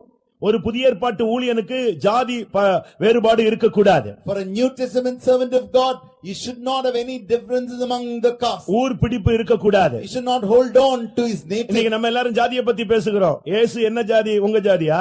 We talk about caste. What is the caste of Jesus? உங்க சித்தப்பாவா இல்ல எந்த சொந்தம் சொல்ல முடியும்? Or what native you can talk about easy relation to you? எழுத்தின் பிரகாரமாக பாருங்கள், அவர் யூத ஜாதி. In literal sense, he belongs to the Jews caste. எபிரேயர்ல சொல்லி இருக்கிறது அவர் யூத கோத்திரத்தில் பிறந்தார் என்பது பிரசித்தமாயிருக்கிறது. It is well known and referred in Hebrews that he was born in the tribe of Jews. வெளியரங்கமாக தெளிவாக அங்க எபிரேய நிருபக்காரன் சொல்லுகிறார். Hebrews clearly says it's known outwardly. 7:14 நம்முடைய கர்த்தர் யூதா கோத்திரத்தில் தோன்றினார் என்பது பிரசித்தமாயிருக்கிறது. In 7:14 it is evident our Lord sprang out of Judah. அப்படியானால் நாம் யூத கோத்திரத்திலே சிங்கமாக வெளிப்பட்ட அந்த இயேசுவை ஆராதிக்கும் பொழுது நாம் இந்த நாட்களிலே ஜாதிகளில் இருந்து ஒரு ஊழியன் மீட்கப்பட்டவனாக இருக்க வேண்டும். Therefore in these days when we worship that Lion of Judah, we must be redeemed from our caste. எல்லாரும் ஜாதியை பேசுறாங்க, அவங்கவங்க ஜாதிகாரங்களோட பிசினஸ் பண்ணி அவங்கவங்க ஜாதிகாரங்க பஸ்ல மட்டும் ஏறி இப்படி எல்லாம் போனா ஒரு பாதி பேர் நடந்தே போய் செத்து போயிருவான். If many people are talking about caste, if they enter into the buses which are run by their own caste, half of the group have to go by walk alone. வேற வழி கிடையாது. No other way. ஆனா அதுல மட்டும் அவன் ஜாதி பேச மாட்டான். There alone he will not speak caste. சபைன்னு வரும்பொழுது இந்த பேச்செல்லாம் வருகிறது. In the church they'll talk about. ஆனால் ஒரு பூமியிலிருந்து மீட்டுக் கொள்ளப்பட்டவன் என்று சொன்னால் ஊர் ஜாதி இனம் இவைகளை விட்டு அவன் வெளியே வந்தவனாக இருக்க வேண்டும். அவன்தான் சீயோன் மலையில் நிற்க முடியும். If he is redeemed from earth, it means he must forsake the land, the native, the language, the caste. அடுத்ததாக நிலம், வீடு, பந்தங்கள், உறவுகள், ஐக்கியங்கள் இப்படிப்பட்ட கோட்பாடுகளுக்கும் அவன் விலகியவனாக வாழ்ந்து காட்ட வேண்டும். Nextly, he must give up all his relationships and then any kind of entangling with the family and so on. மத்தேயு 19:29 இயேசு கிறிஸ்து அழகாக இதை பேசுகிறார். About which clearly the Lord speaks in Matthew's Gospel chapter 19 verse 31. அங்கே பேதுரு கேட்கிறார், எல்லாவற்றையும் விட்டு உம்மை பின்பற்றினோமே. Lord, we have forsaken everything and followed you. அதற்கு 29ஆம் வசனத்திலே மத்தேயு 19:29 அங்கே அவர் என்ன சொல்லுகிறார்? What did he say in Matthew 19:29? அங்கே என்ன இயேசு கிறிஸ்து என்ன பேசுகிறார்? What does Jesus say? வீட்டையாவது சகோதரரையாவது சகோதரிகளையாவது தகப்பன் தாய் மனைவி பிள்ளை நிலங்களையும் விட்டவன் எவனோ அவன்தான் நித்திய ஜீவனை சுதந்தரித்துக் கொள்வான். Anyone is forsaken the house, brother and sisters, father, mother or wife or children or land for my name's sake shall receive inherit everlasting ஆனபடியால் life. இந்த ஊழியத்துக்கு வர்றவனுக்கு சொந்த வீடு, சொந்த நிலம், சொந்தமான அந்த உலக பிரகாரமான ஐக்கியங்கள், உறவுகள் ஒண்ணுமே இருக்கக்கூடாது. Therefore, the person who sets into this New Testament ministry, you should not have any land, any house, anything in his name. யோவான் 17:16 சொல்லி இருக்கிறது, நான் உலகத்தான் அல்ல, ஆனபடியால் நீங்களும் இந்த உலகத்தார் அல்ல.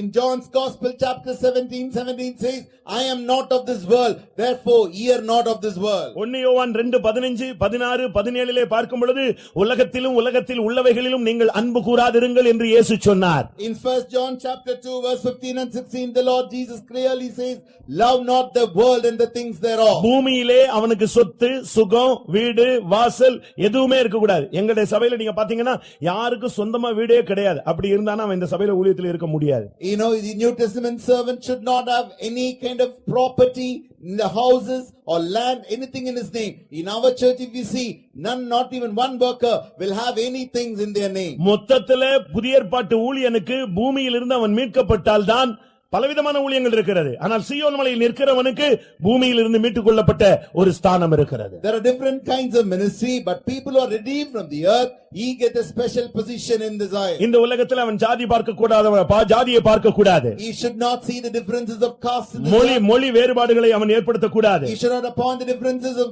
language. அவன் எல்லாரோடும் எல்லாமாக இருக்க வேண்டும். He should be all in all with the all in all. Pavul என்ன சொல்லுகிறார்? What did Paul நான் say? யூதனுக்கு யூதனானேன், I am a Jew unto a Jew. கிரேக்கனுக்கு கிரேக்கனானேன், I am a Greek unto Greek. ஒவ்வொருவனுக்கும் எல்லாருக்கும் எல்லாருமாய் மாறினேன். I become all for all. அதுதான் புதிய ஏற்பாட்டு ஊழியனுடைய முதல் அடையாளம். That is the first symbol of a New Testament servant. அவனுக்கு இந்த உலகத்துல ஒரு பிடிப்பும் இருக்க கூடாது. He should have no clinging onto this earth. உலகத்துல சொந்தம் என்று அவனுக்கு ஒரு இன்ச் இடம் கூட இருக்க கூடாது. ஏனென்றால் அவன் பூமியில் இருந்து மீட்டுக் கொள்ளப்பட்டவன். He shouldn't have even 1 feet of land on this earth because he is redeemed from the earth. அதுல எந்த உலக பிரகாரமான வீடு, வாசல், சொத்து, நிலம் எதிலையும் அவனுக்கு பிடிப்பு, பணம், பொருள் எதிலையுமே அவனுக்கு பிடிப்பு இருக்க கூடாது. He should not have any clinging on to education, status of family or the land or the property. அப்படி இருந்தால் அவன் சீயோன் மலைக்கு போக மாட்டான், வேற ஏதாவது ஊழியம் செய்யலாம். If so, he will not go to the Mount Zion, he can do some other ministry. அடுத்து அவன் மனுஷரில் இருந்து மீட்டுக் கொள்ளப்பட்டவன். Nextly, he was redeemed from among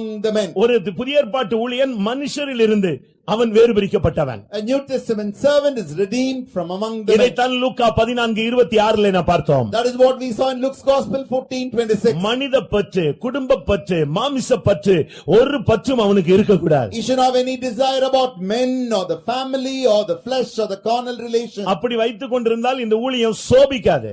If so, his ministry will not shine. Contact இருக்கலாம், He might have contact. ஆனால் brightness இருக்காது. He will have no brightness.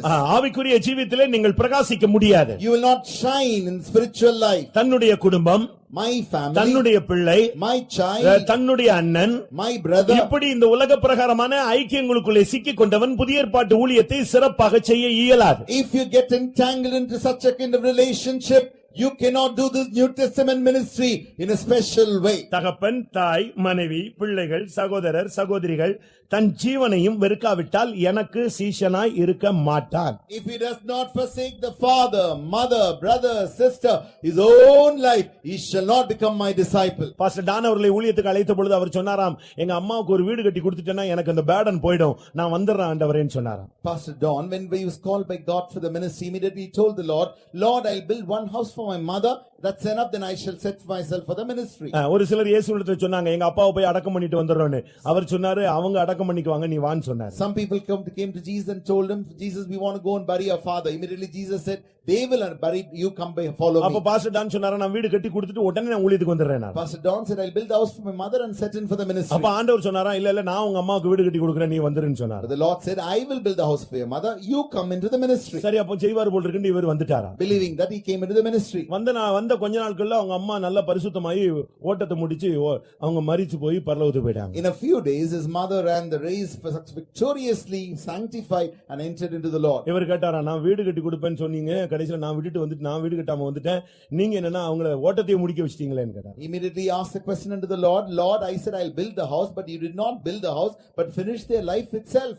நான் நிலையான வீட்டை கட்டுவேன் என்று சொன்னேன். The Lord said, I will build a permanent இந்த உலகத்துல house. ஒரு வீடு கட்டி உங்க அம்மாவை வச்சுட்டு ஒரு 10 வருஷம் நீ கஷ்டப்பட்டு அவங்க எப்படி இருக்காங்களோ இப்படியே நீ சிந்திச்சு உன்னுடைய சிந்தையை கெடுப்பதை விட நிலையான வீட்டை கட்டி நான் என்னிடத்தில் கொண்டு வந்து விட்டேன்னு சொன்னார். Thinking of building a temporary house on this earth for 10 years, you'll be worrying all the time in your ministry and having a mind saying, how is my mother, what she has done? But I have built a permanent house for her. மனுஷரில் இருந்து அவன் மீட்டுக் கொள்ளப்பட்டவன். He is redeemed among the men. உபாகமம் 33:9 இது சொல்லப்பட்டிருக்கிறது. The same thing is referred in Deuteronomy 33:9. எபிரேயர் 7:3 சொல்லி இருக்கிறது, தாய் தகப்பன் வம்ச வரலாறு இல்லாதவன். In Hebrews 7:3 also we see he doesn't have father, mother or descent. அவனுக்கு அடுத்த வாரிசே கிடையாது. He doesn't have a next generation. இந்த பாஸ்டர் போய் அடுத்த பாஸ்டர் வர்றது அல்ல. Not going this pastor coming next pastor. குடும்ப சபைகள் அல்ல. Not the family churches. ஆண்டவருடைய சபைக்கு அடுத்தடுத்து வருகிறவர்கள் இந்த சீயோன் மலையில் நிற்கிறவர்களாக இருக்க வேண்டும். The people who come to the church of Lord, they are the ones who stand on the Mount Zion. இந்த உலகத்திலே எந்த விதமான பற்றும் பாசமும் இந்த மாம்சமான பந்தங்களிலே இணைக்கப்படுகிறவன் சீயோன் மலையிலே போய் நிற்க முடியாது. They will not have any kinds of fleshy relationship or holding on to any family, any love, clinging on to anything. They cannot stand on the Mount Zion. அருமையானவர்களே, புதிய ஏற்பாட்டு ஊழியனுடைய இரண்டாவது தன்மை, அவன் முதலாவது அவன் பூமியிலிருந்து, இரண்டாவது மனுஷரிலிருந்து அவன் மீட்கப்பட வேண்டும். The nature of the New Testament servant, first he must be redeemed from the earth, second he must be redeemed from men. இயேசு ஒரு நாள் பிரசங்கம் பண்ணி கொண்டிருந்த பொழுது அவருடைய தாயும் சகோதரனும் வந்து விட்டார்கள். When Jesus was preaching one day, his father and mother had come. அப்பொழுது வந்து சொன்னாங்க, ஐயா உங்க அம்மாவும் உங்க அண்ணனும் வந்திருக்கிறாங்க. Then they உங்க said, தம்பியும் வந்திருக்கிறாங்க. immediately they informed and saying, your brother and your mother has come. யார்? Who? யார் தாய்? Who is my mother? யார் என் சகோதரன்? Who is my brother? தேவசித்தம் செய்கிறவள் தான் என்னுடைய சகோதரனும் தாயின்னு சொன்னார். He that the will of God is my mother and my brother. ஏனென்றால் அவர் ஒரு எபிரேயர் 3:1 அவர் ஒரு அப்போஸ்தலர், அவர் பூமியிலிருந்து மீட்டுக் கொள்ளப்பட்டவர், மனுஷரிலிருந்து மீட்டுக் கொள்ளப்பட்டவர். According to Hebrews 3:1, he is redeemed from men and from the earth. ஆனபடியால்தான் அவர் சீயோன் மலையிலே ஆட்டுக்குட்டியானவராக நிற்கிறார். That's why as apostle he stands as a lamp in the Mount Zion. அந்த ஸ்தானத்துக்கு ஒரு மனிதன் புதிய ஏற்பாட்டு ஊழியன் வர வேண்டுமானால் அவன் பூமியிலிருந்தும் மனுஷரிலிருந்து மீட்டுக் கொள்ளப்பட்டவனாக இருக்க வேண்டும். To that position, if a New Testament servant had to come, he must be redeemed from the earth and from men. ஆட்டுக்குட்டியானவருக்கும் தேவனுக்கும் முதற் பலனாக மீட்டுக் கொள்ளப்பட்டவர்கள். They are redeemed for the lamb and unto the first fruits. இது எதை காண்பிக்கிறது? What does it show? சபையில இருந்து ஒரு சத்தியத்துக்காக நின்ற ஒரு கூட்டத்திலிருந்து அவர்கள் முதற் பலனாக தேவனுக்கென்று ஊழியத்துக்கென்று வேறு They பிரிக்கப்பட்டவர்கள். stood in the church in a group out of which they are called as first fruits and chosen. வந்த உடனே அவரை பாஸ்டர் ஆக்குறது அல்ல. Immediately they come, they don't become pastor. அவர்கள் அங்கே சபையிலே ஒரு முதற் பலனாக வாழ்ந்திருக்க வேண்டும். They must have led a life as a first fruit in the church itself. அந்த முதற் பலனாய் வாழ்ந்தவர்கள் ஆண்டவருக்கென்று ஊழியத்துக்கென்று எடுக்கப்படும் பொழுது முதற் பலனாய் சபைக்குள்ள இருந்த முதற் பலன்களில் முதற் பலனாக ஆட்டுக்குட்டியானவருக்கும் தேவனுக்குமா மீட்டுக் கொள்ளப்பட்டவர்கள். As the first fruits, when they led their life in the church, from the first fruits, they are appointed as a New Testament servant. That is why they are the first fruits unto God and to the Lamb. ரோமர் 8:23 படி பார்க்கும் பொழுது, When you look according to Romans 8:23, ஆவியின் முதற் பலன்களை பெற்ற, ஆவியின் அபிஷேகத்தை பெற்ற எல்லாருமே முதற் பலன்கள். all those who receive the first fruits of the Spirit are called the first fruits. அவர்களில் இருந்து இந்த சீயோனில் பிறந்தவர்கள் வேறு பிரிக்கப்படுகிறார்கள். From them, those who are born in Zion are separated. நீதிமொழிகள் 3:9 உன் விளைவின் முதற் பலனினால் உன் தேவனை நீ கனம் பண்ணுன்னு சொல்லி இருக்கிறார். In Proverbs we understand, honor thy God from by increase. யாத்திராகமம் 34:26 பார்க்கும் பொழுது, According to Exodus 34:26, முதல் விளைந்த முதற் பலனை நீ தேவனுக்காக செலுத்துவாயாக. you offer the first of the first fruits. அருமையானவர்களே, ஒரு விசுவாசி சபையிலே முதற் பலனாக இருக்க வேண்டும். Believer must be a first fruit in the church. ரோமர் 16:5 பார்க்கும் பொழுது, When you look at Romans 16:5, அங்க அகாயாவிலே எப்பனேத் என்கிற ஒரு நபர் அவன் முதற் பலனாய் வாழ்ந்து வந்தான். there was a beloved Ephesus in Achaia. It was the first fruit unto Christ. 1 கொரிந்தியர் 16:15 பார்க்கும் பொழுது, According to 1 Corinthians 16:15, அங்கே ஸ்தேவான் வீட்டார் அகாயா நாட்டிலே முதற் பலன்களாய் வாழ்ந்தார்கள். the house of Stephen led the life of a first fruit in the house of in Achaia. அந்த சபையிலே முதற் பலனாய் வாழ்ந்த விசுவாசிகள் உண்டு. அவர்களுக்கு மத்தியில் இருந்து கர்த்தர் ஒரு கூட்டத்தை அந்த சபையிலிருந்து முதற் பலனாய் மீட்டெடுக்கிறார். There was a group like a first fruit in the church of the Lord. from that group as a first fruit, they are redeemed. அப்படின்னா என்ன அர்த்தம்? What does it mean? சத்தியத்திலே நடந்திருக்க வேண்டும், They must have walked in the truth. உபதேசத்திலே வளர்ந்திருக்க They வேண்டும், must have grown in the doctrine. இந்த உலகத்திலே எனக்கு மாம்ச பற்று வேண்டாம் என்று சொல்லுகிறவனாய் இருக்க வேண்டும். They must be able to confess saying, I don't want any relationship in this earth. இந்த பூமிக்குரிய பற்று எனக்கு வேண்டாம் என்று சொல்லுகிறவனாய் இருக்க வேண்டும். He must have saying that I don't have any desire towards this earth. அந்த சீயோனிலே பிறந்திருக்க வேண்டும். He must be born in Zion. அந்த சீயோனுக்கென்று தேவன் அவனை அழைத்திருக்க வேண்டும். For that Zion's sake, God must have called him. அவனுடைய வாழ்வில் அவர் இடைப்பட்டிருக்க வேண்டும்.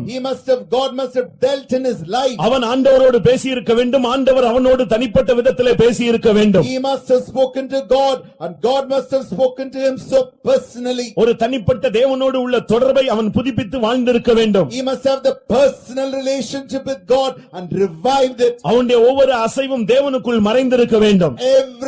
Each and every of his move must be moved by the Lord. அப்படிப்பட்ட ஒரு தன்மையில் உள்ள ஒரு முதற்பலனாய் சபைக்குள்ள இருக்கிறவனை கர்த்தர் முதற்பலனாக தனக்காக மீட்டுக் கொள்ளுகிறார். Such a kind of man who is the first fruit in the church, God separates as his first fruit. ஒரு குறிக்கப்பட்ட காலம் தெய்வீக சுகத்திலே வாழ்ந்திருக்க வேண்டும். For a certain period of time he must have led his life in the divine healing. மாம்சீக தோல்வியிலே விழாதவர்களாய் இருக்க வேண்டும். He must be not have fallen in the life of flesh. எந்த விதத்திலும் தோல்வியை சந்திக்க கூடாது. He should not have faced failures in any way. மாம்ச பந்தத்திலே சிக்கிக் கொள்ள கூடாது. He should not get entangled in the relationship. என்னுடைய குடும்பம், என்னுடைய ஊர், என்னுடைய மொழி, என்னுடைய ஜனம், என்னுடைய சபை என்கிற ஒரு குறுகிய கண்ணோட்டத்தோடு இருக்கிறவன் சீயோன் மலைக்கு வந்து சேர முடியாது. If anyone has a short sight saying it is my language, my native, my land and my church and my family, he cannot come there. பிரியமானவர்களே, இந்த உலகத்திலே மாம்சமா இருக்கிறவர்களோடு வாசம் பண்ணாத ஒரு தேவனை போல வாழ்ந்து காட்ட வேண்டும். In this world he should not dwell with the people of flesh and he must have lived like God. தானியேல் முதலாம் அதிகாரத்தை நாம் பார்க்கும் பொழுது, When you come to book of Daniel chapter 1, தானியேல் இரண்டாம் அதிகாரத்தை பார்க்கும் பொழுது, when you come to Daniel chapter 2, 11ஆம் வசனத்திலே in verse 11, அங்கே அந்த ஜோசியர்கள் என்ன சொன்னார்கள்? what did the astrologers say? ராஜா கேட்கிற காரியம் மிகவும் அருமையானது, It is beautiful the thing the king asked. ஆனால் இதற்கு பதில் சொல்ல யாரால் முடியும்? There is none can answer. பழைய ஏற்பாட்டிலே இந்த வார்த்தை சொல்லப்பட்டிருக்கிறது. Even in the Old Testament it is said, மாமிசமாய் இருக்கிறவர்களோடே வாசம் பண்ணாத தேவர்களே ஒழிய வேறு யாரும் இதை வெளிப்படுத்த முடியாது. except the God whose dwelling is not with the flesh, no one can reveal it. கிறிஸ்துவின் ரகசியங்கள், ஆழமான உபதேசங்கள், அப்போஸ்தல சத்தியங்களை வெளிப்படுத்த ஒருவன் மாம்சத்தோடு வாசம் பண்ணுகிறவனாய் இருந்தால் முடியாது. If a man dwells with his flesh, he cannot reveal the truth of the Christ, the deep doctrines of the scripture of Christ. இந்த மாம்சத்திலே அவன் வாசம் பண்ணி மாம்சமாய் இருக்கிற இந்த உலக பந்தங்களிலே அவன் சிக்கிக் கொண்டால் அவனுக்கு வெளிப்படுத்தல் கிடைக்காது. If he dwells in flesh and get entangled with the carnal relationship, he cannot get the divine revelation. கர்த்தருடைய பரிசுத்த நாமத்துக்கு மகிமை உண்டாவதாக. Glory be to the holy name of the Lord. இவர்கள் சிங்காசனத்துக்கு முன்பாக புதுப்பாட்டு பாடினார்கள். They sung a new song before the throne. கர்த்தருடைய பரிசுத்த நாமத்துக்கு மகிமை உண்டாவதாக. Glory be to the holy name of the Lord. அருமையான தேவனுடைய பிள்ளையே, Beloved child of God, இப்பொழுது சீயோனின் தரிசனம் உனக்கு விரிவடையும் என்று நான் விசுவாசிக்கிறேன். now I believe your vision concerning Zion will expand. புதிய ஏற்பாட்டு ஊழியம் உன்னுடைய மனக்கண் முன் வந்து கொண்டிருக்கிறது என்று நான் விசுவாசிக்கிறேன். I believe the ministry of New Testament comes before your eyes of ஒரு understanding. ஊழியனுடைய தன்மை உனக்கு முன்பாக விரிவாக விரித்து வைக்கப்பட்டிருக்கிறது. The characters of a New Testament servant is kept before you. இது 7ஆம் அதிகாரத்தில் சொல்லப்பட்ட யூதர்கள் அல்ல. They are not referred to the chapter 7 Jews. இவர்கள் 14ஆம் அதிகாரத்தில் சொல்லப்பட்ட சீயோன் மலையில் நிற்கக்கூடிய ஒரு கூட்டம். This is the group which is referred in Revelation 14 chapter, standing on the Mount Zion. இவர்கள் அரசாளுகிறவர்கள். They are rulers. அவர்கள் ஆட்டுக்குட்டியானவரோடு நிற்கிறவர்கள். They stand with the lamb. அவர்கள் பிதாவின் நாமம் தரித்தவர்கள். They have the names of the Father written on குமாரனுடைய their நாமம், குமாரனின் நாமம் தரித்தவர்கள். They have the names of the Son written on their forehead. இயேசுவோடு சீயோன் மலையில் நிற்கிறவர்கள். They stand with Jesus on Mount Zion. இவர்கள் வாழ்வில் அதிகாரம் உள்ளவர்கள். They have powers in their life. இவர்கள் வாழ்வில் வல்லமை உள்ளவர்கள். They have authority in life. சோதனைகளை ஜெயித்தவர்கள். They have overcome the trials. பிரதிஷ்டையிலே வாழ்ந்து காட்டினவர்கள். They led a life in consecration. மனதுருக்கத்தின் ஜெபத்தை ஏறெடுத்தவர்கள். They offered the prayers of compassion. இந்த உலகத்தில் இருந்து உலக ஆசாபாசங்களில் இருந்து தப்பினவர்கள், They escape from the pleasures and the desires of this world. இச்சையினால் உலகத்துக்கு உண்டான கேட்டுக்கு தப்பினவர்கள், They escape from the trouble which made up come out of lust. மாம்ச பந்தத்தை வெறுத்தவர்கள், They hate the relationships. மாம்ச பந்தம் வேண்டாம் என்று ஒதுக்கினவர்கள், They cast out and rejected all the பரலோக relationships. ராஜ்யத்தின் நிமித்தம் தங்களை அப்படி மாற்றிக் கொண்டவர்கள். They chained themselves because of the heavenly kingdom. இந்த உலகத்திலே எந்த ஆசையும் வேண்டாம், I don't want any desire on the இந்த earth. உலகத்திலே எந்த சொத்து சுதந்திரமும் வேண்டாம், I don't want any inheritance or property in this earth. இந்த சபையில கூட எனக்கு ஒரு ஐக்கியம் வேண்டாம், நான் தேவனோடு முதற் பலனாக மீட்டுக் கொள்ளப்பட்டிருக்கிறேன். Even I don't want fellowship in the church itself, relationship in the church. Let me be attached to my God. இந்த சீயோன் உனக்கு வேண்டுமா? Do you want the Zion? இல்லை, ஒருவேளை உனக்கு அந்த பாக்கியம் இல்லாவிட்டால் உன் சந்ததியாகிய உன் கற்பப்பிறப்பான பிள்ளைகள் இந்த சீயோனுக்கு செல்ல வேண்டுமா?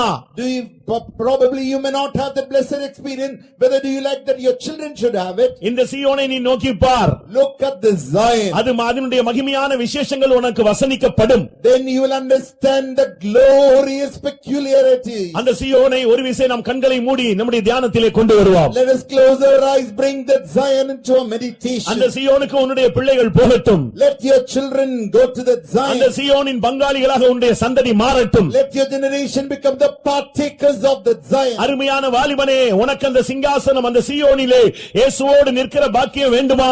Beloved youngster, do you like the blessedness of being standing on that Mount Zion, sharing the throne of the Lord? உள்ள வாழ்க்கை ஒன்று, அதை இயேசுவுக்காக கொடுப்பதிலே பெருமைப்படுவாயாக. You have only one life.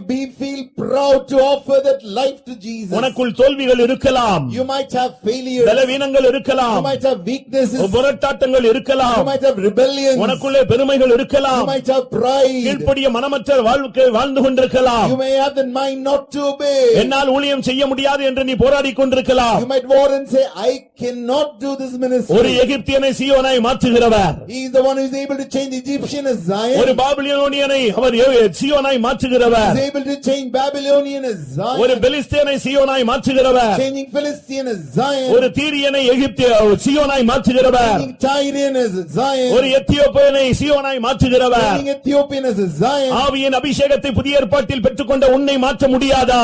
Is it not possible for you to change you who receive the anointing of the Holy அந்த Ghost? சீயோனின் மகிமையை காண விரும்புகிறவர்கள் கண்களை மூடுங்கள். Those who want to see the glory of Zion, close your eyes.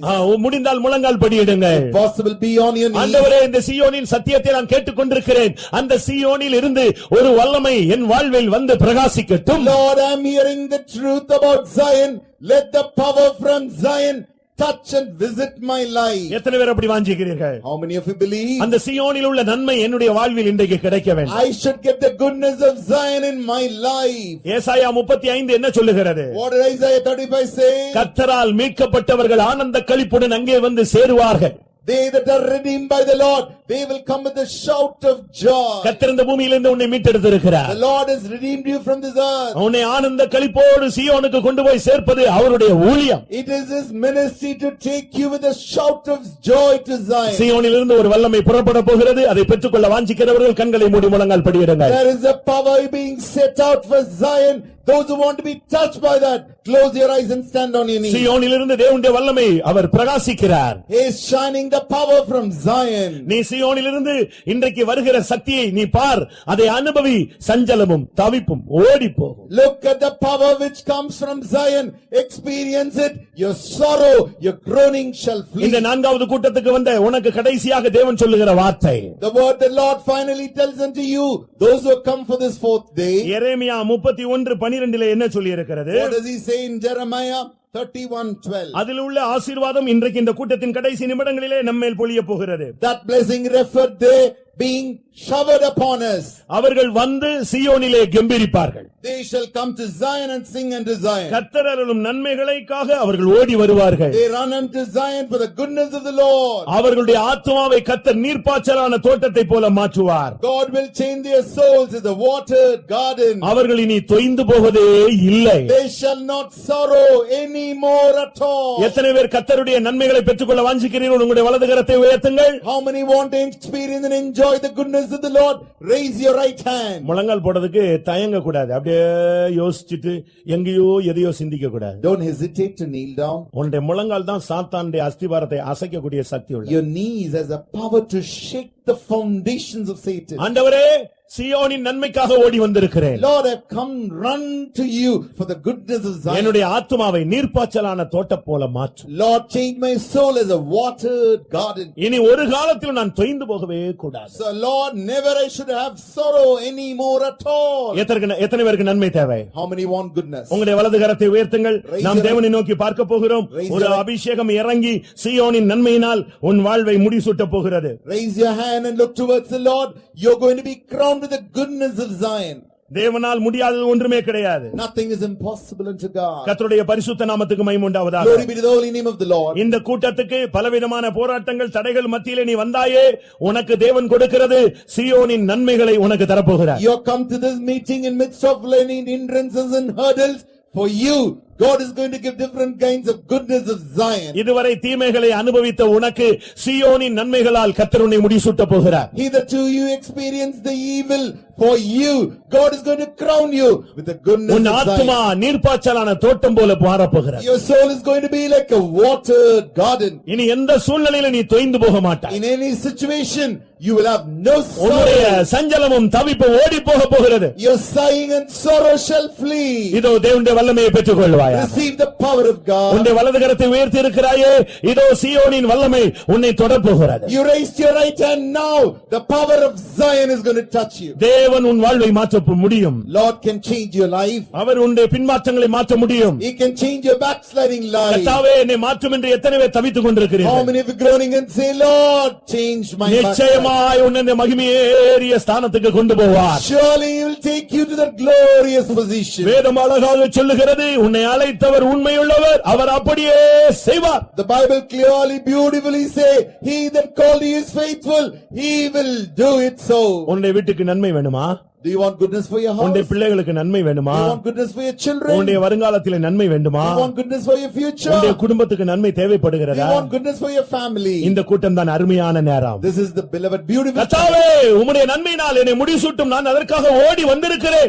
Lord, crown me with the goodness, for that sake I will run unto thee. உன்னுடைய ஆத்துமாவின் தாகத்தை தீர்க்க போகிறார். He is going to quench the thirst of your soul. தாகம் தீர்க்கும் ஜீவ நதியாக அவர் இங்கே வந்திருக்கிறார். As a living, flowing river of quenching the thirst, he has come உன் down. வாழ்வையே நீர்ப்பாய்ச்சலான தோட்டமாய் மாற்ற He போகிறார். will change your life itself as a watered garden. வற்றாத நதியாய் நீர்ப்பாய்ச்சலான தோட்டமாய் உன் வாழ்வையும் உன் ஆத்துமாவையும் மாற்ற போகிறார். He is going to change your life and your self and soul as a watered garden. பிரியமானவனே, உன் ஆத்துமா வாழ்கிறது போல நீ எல்லாவற்றிலும் வாழ்ந்து நீ சுகமாய் இருக்கும்படி தேவன் விரும்புகிறார். Beloved, God desires that as this soul prospereth, thou may prosper in all things. தேவனுடைய வல்லமை இப்பொழுது தொடக்கூடிய நேரம். This is the time where the power of God is being touching us. 2-3 நிமிடம் கர்த்தருடைய வல்லமைக்கு இடம் கொடுங்கள். முடிந்தவர்கள் கர்த்தரை துதியுங்கள். அபிஷேகம் பெற்றவர்கள் தேவனை ஆராதியுங்கள். ஒரு பெரிய அக்கினி நம்முடைய மத்தியிலே இறங்கி கரை புரண்டு ஓடட்டும். Give room for the Holy Spirit for 2 to 3 minutes. Praise God. Be filled with the power of the Lord and let the power of God touch us. இன்னும் சத்தமாக, Raise your volume. இன்னும் சத்தமாக, Raise your volume. இன்னும் சத்தமாக. Raise your volume. அவரே நாசரத்தை அசைக்கக்கூடிய ஒரு துதியின் சத்தம் உண்டாகட்டும். Let the voice of praise which shakes the Nazareth. ரகதினமாங்கரபானியா, ரகதினமாங்கரபாகத்துரபானியா. லேமே ஹலசிமிலக திடிபிகரபகதரா. நீ சமீப காலமாக நீ கிரீடம் இழந்தவளாக காணப்பட்டாய். Recently, you lost your crown. உன்னுடைய கிரீடம் கீழே விழுந்து கிடந்தது. Your crown was fallen on the ground. நீ அதை பற்றி துக்கப்பட்டாய். You grieved about it.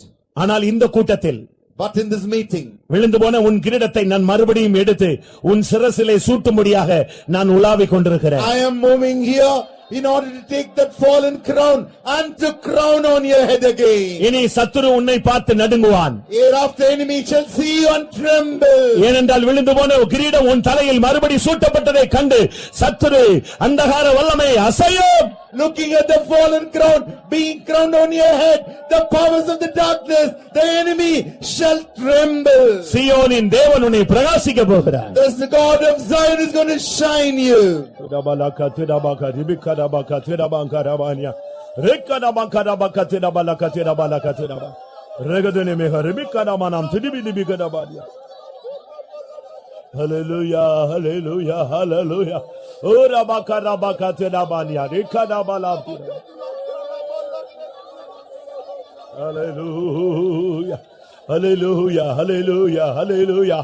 Ribakada bakate.